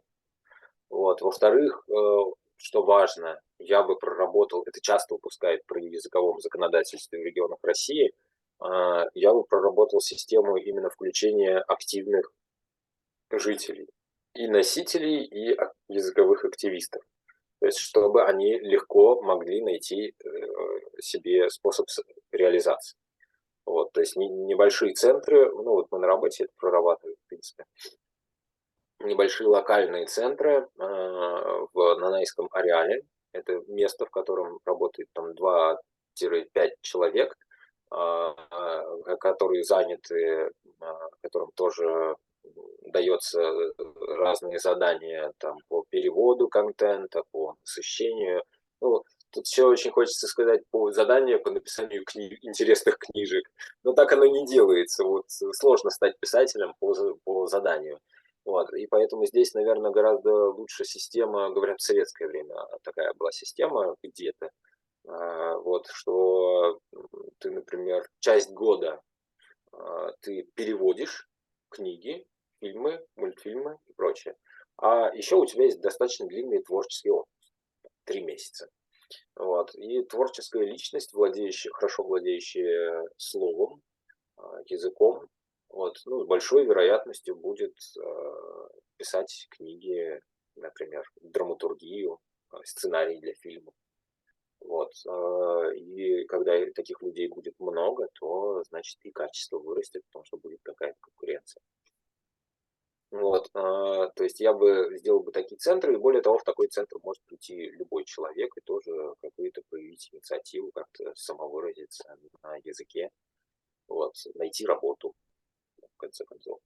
Вот, то есть, ну, это здесь, опять же, и деньги тоже нужны. Но еще административно, соответственно, присутствие языка в официальной сфере, то есть я бы стимулировал работников знать, владеть языком, нанайским языком в тех районах, в которых же проживают нанайцы. Это 3 района, в первую очередь, Хабаровского края, в том числе титульный район, Нанайский район, у которого сейчас ну, одно название, что называется, от слова нанайский. Вот, то есть никакого языкового законодательства нету. То есть, ну, язык присутствует в виде того, что им здороваются. Вот, говорят бачкаку. Ну, в учреждениях культуры существуют прецеденты, когда нанайский язык говорят со сцены. Вот. Иногда люди, которые уже не владеют нанайским языком, зачитывают по бумажке не очень умело. Вот. Но, тем не менее, он присутствует. Вот. Это как бы положительный признак. Вот. То есть официальная сфера, все сайты, документы и общение с органами власти и другими официальными бюджетными учреждениями, чтобы можно было проводить по-нанайски. Не обязательно со всеми, но, например, один работник. Ну, у меня есть тезис такой для республик, что почему-то цифра 30%, я не уверен, что она правильная, вот, что 30% работников должны владеть уровнем, например, B1, вот, и не менее одного сотрудника, который владеет на уровне C1. Вот, например, какая-то такая система владения нанайским языком, чтобы мочь обеспечить запрос, соответственно, в эти учреждения со стороны населения. Вот. Ну и что касается образования, то, мне кажется, вот должен существовать как минимум один колледж, там среднее профессиональное образование, возможно, даже не на уровне города, а именно на уровне района. Вот, и, может быть, это единственное было бы учебное заведение в районном центре Нанайского района. Вот сейчас там нет никаких образовательных центров. И в этом смысле меня тоже впечатляет опыт саамского языка. Это вот привет Аннике. Вот, там, кажется, есть саамская высшая школа, как-то так называется, в селе К, на букву К, оно, по-моему, начинается. Да? Вот, ну, и это такой, ну, грубо говоря, сельский район, в котором есть высшая школа на саамском языке. Вот я завидую, вот, мне хочется, чтобы такое было для нанайского языка. И опять же, ну, то есть крутой, небольшой, очень локальный, там немного людей, небольшое количество персонала, и в том числе педагогов. Небольшое количество студентов обучается. Ну, может быть, там 10 студентов, 3 преподавателя, еще 2 администратора и 1 технический работник. И этот весь центр, это ну, чуть побольше дома обычного. Но, к слову, что да, Каута Кейна, точно. Вот. И, к слову, о деньгах и всем остальном, ну вот недавно забабахали, в смысле построили очень красивый, и он сейчас функционирует, центр нанайской культуры. Это довольно большое здание, у него довольно большой зал и все прочее, но как бы вот живости в нем немного. Вот. И весь этот центр нанайской культуры существует на русском языке. Вот. И здесь вот не хватает и кадровых решений, и просто волевых решений, вот, что, в общем-то, никто, ни с точки зрения юридической, ни с каких-либо других, не запрещает все это делать на нанайском языке, но сами по себе люди почему-то на подобное не решаются. А вообще-то могли бы. Вот хороший пример, опять же, наша школа, где в учительской общаются учителя иногда на нанайском языке, вот, и никто в этом ничего плохого не видит. Ну, мы не слишком это афишируем, потому что, ну, может, кому-то это не понравится, но скорее это не понравится, потому что, ну, какой-то там своеволие у вас. Вот, но мне кажется, наоборот, по ряду других причин, наоборот, считается, что, ну, на нас зато иногда такое приходит, что, ну, вот вы поезжайте и представьте нанайский язык и нанайскую культуру там где-нибудь на каком-нибудь мероприятии. Мы туда съездили, мы себя показали, мы немножко там собой блеснули, они себе галочку поставили, что вопрос по нанайскому языку и культуре ведется, и нас даже похвалили. Вот поэтому...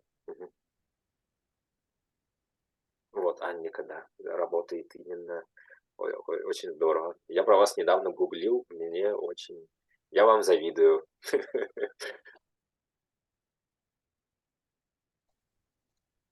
Так, ну что ж, друзья, если больше вопросов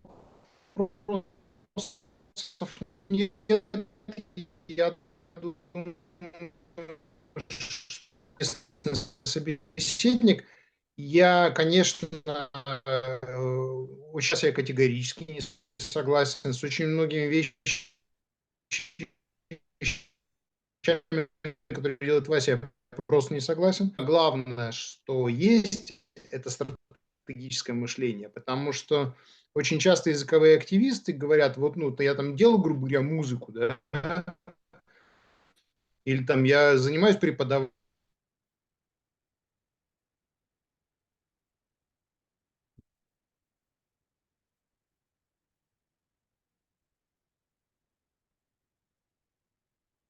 Артем,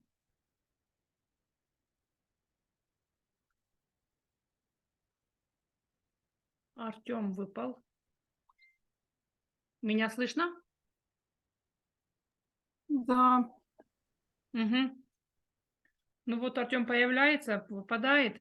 Мне понравилось. Я хочу, вообще можем встречаться по отдельным контентам поговорить, например, о видеоблогерстве или о других, и уже будем как бы пытаться перенимать у вас то, что вы делаете, и как нам это сделать. Короче, мне очень было приятно с вами познакомиться. И я думаю, что мы можем кое-что у вас тоже перенять.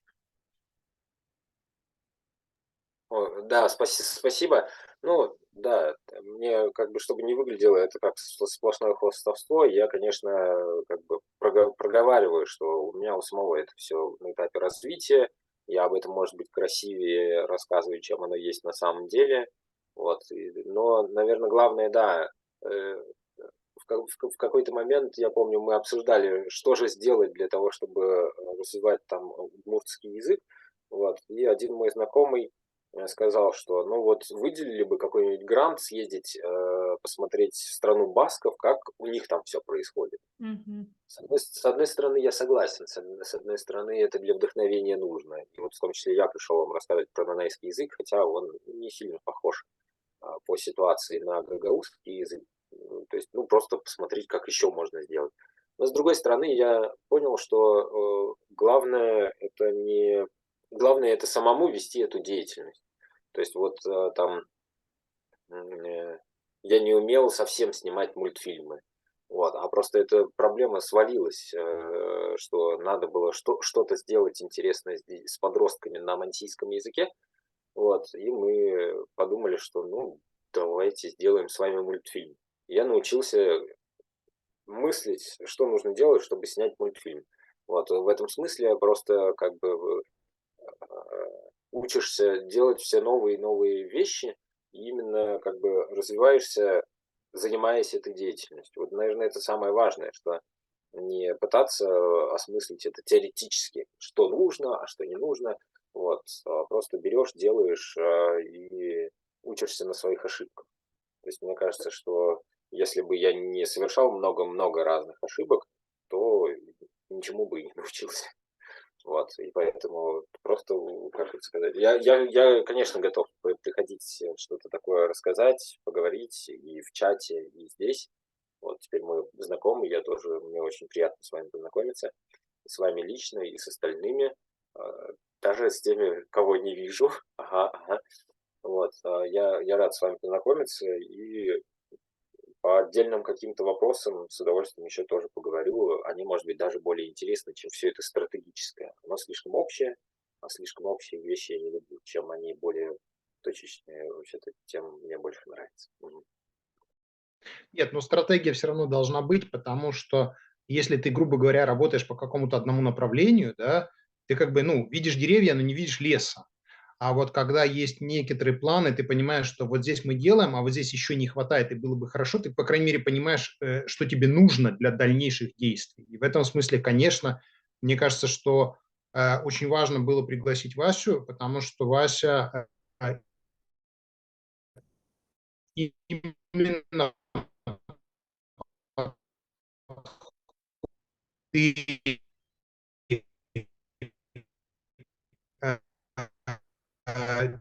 э, если мы говорим действительно о серьезной ревитализации, иначе это просто какая-то там деятельность, частная деятельность, которая никакого глобального результата не даст. Вот.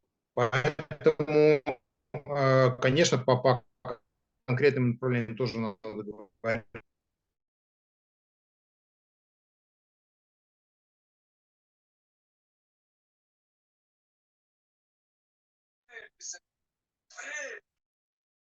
Ага, возможно, зря я включил это опять презентацию и ой, это прогнал опять Артема, но этот самый, вот мне поэтому как раз показалось важным последний слайд написать, в котором все, что мне нужно, это несколько слов и место для шага вперед, или вот как по-гагаузски, а все-таки правильно я или неправильно написал? Бир, лав, öbürü, açer. Это...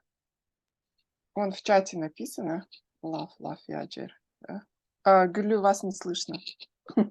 Вы не включили. Ага.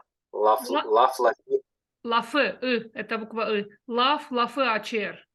Получается так, слово открывает слово. Вот так вот. Ачмак это открывать. Лав, лафы, ачер. Ой, очень хорошая поговорка. Она значит, что вот начал говорить и дальше говоришь, да? Да, лав, лафы, ачер, да. Ой, я себе ее возьму, она очень хорошая. Да, красивая поговорка, да.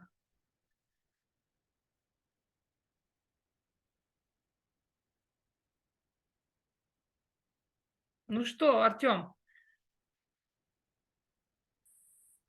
Простите, у меня ужасная связь, но я надеюсь, что хотя бы общую идею мою вы поняли. Вот. Ну и все, с Аолом.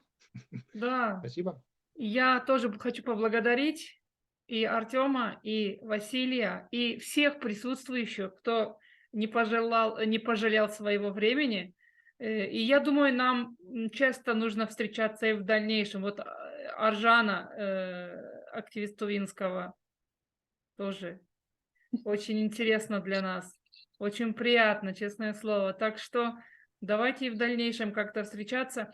И уже конкретные шаги, уже хочется делать конкретные шаги. Вот, ну, в частном случае, ну, в нашем случае, вот я планирую уже переговорить насчет детского лагеря с нашим управлением образования, чтобы начать летом хотя бы сделать 1 или 2 смены, гагаузские смены на гагаузском языке. Это уже будут конкретные шаги. А то мы как-то говорим, а конкретных шагов-то не очень там много. Вот я хочу как-то найти наших активных блогеров. Их немного, но хотя бы с несколько, наверное, человек 5-6 я смогу найти, и как-то с ними встретиться, и переговорить, и уже как-то начать вот это вот вместе начинать. Например, 5-6 блогеров, если одновременно начнут на гагаузском языке в соцсетях, это уже будет сдвиг с места. И вот наш Дмитрий Янул подключился, он живет в селе Чешмикёй, он был с нами, он слушал. И вот он может оттуда, он работает в творческом доме, он преподает деткам, и он вообще и с проектами работает. Недавно он был в Америке по проекту, вернулся, и очень активный человек, он живет вместе со своей семьей в селе. Кстати, детки названы по-гагаузски, это редкость у нас. И вот я думаю, что Дмитрий будет свои уроки, то есть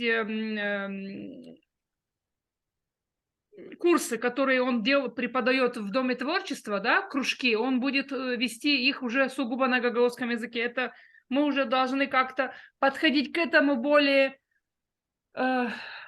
осознанно и уже действовать таким образом. А блоги Дмитрий тоже сможет шикарно сделать видеоблоги. И Галина может, в Москве живет Галина. Галина тоже в Москве может делать небольшие видеоблоги, ознакомить на гагаузском языке, например, площадь какую-то, рассказать о истории. Буквально несколько минут, и это уже будет помощь развитию нашего языка. Катюшка, она делала всякие комиксы, комические сцены, говорила по телефону с кем-то, да, типа, и все это было здорово. Я думаю, Катюшка продолжит, мама поможет ей в этом деле. И нам нужны блогеры, нам нужно развивать свой контент, чтобы было видно, что вот гагаузский язык, вот он идет, движется вперед. И спасибо всем, кто участвовал. Огромное спасибо Артему. Он у нас, как говорится, зажигалка. Давай пригласим того, давай этого. И он меня знакомит, и нас, гагаузов, знакомит с вами. Поэтому я безмерно благодарна Артему. Ему душой с вами, чтобы поскорее закончилась война, и чтобы вы смогли приехать к нам на лагерь наш летний, который мы планируем. Ну, я на самом деле думаю, что я могу, ну, хотя бы к гагаузам в Одесской области съездить. Ну, это может быть не прямо сейчас, но, по крайней мере, хотя бы так. Да, Конечно, до Камрата тоже хочу доехать. Да. да, спасибо, да, конечно. Мы все, прощаемся. Мы 3 часа украли у вас у всех сегодня в ваше драгоценное время, воскреснее время. У кого-то уже спасибо вечер, у большое. Аники Мы уже всегда- ночь, наверное. В Хабаровске Мы время всегда сколько? рады слушать Артема и Васю, да, их дискуссию, у них всегда все очень интересно. Вот, и мы действительно рады, что и вы сорганизовались. Очень надеемся, что у нас будут такие вот часто общения, да, по воскресеньям или в какой-то другой день, когда получится.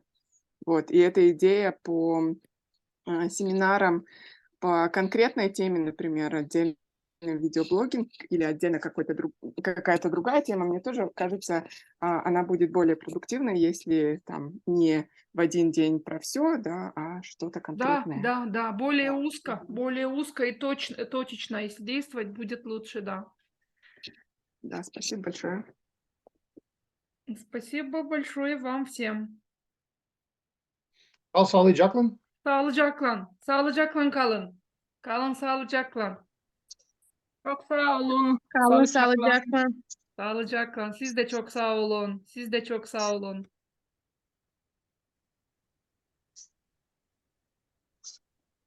Видео будет у нас в группе «Она делим Татлыбал». Ну, через 3-4 часа оно будет. Спасибо большое. Kalın sağlıcakla.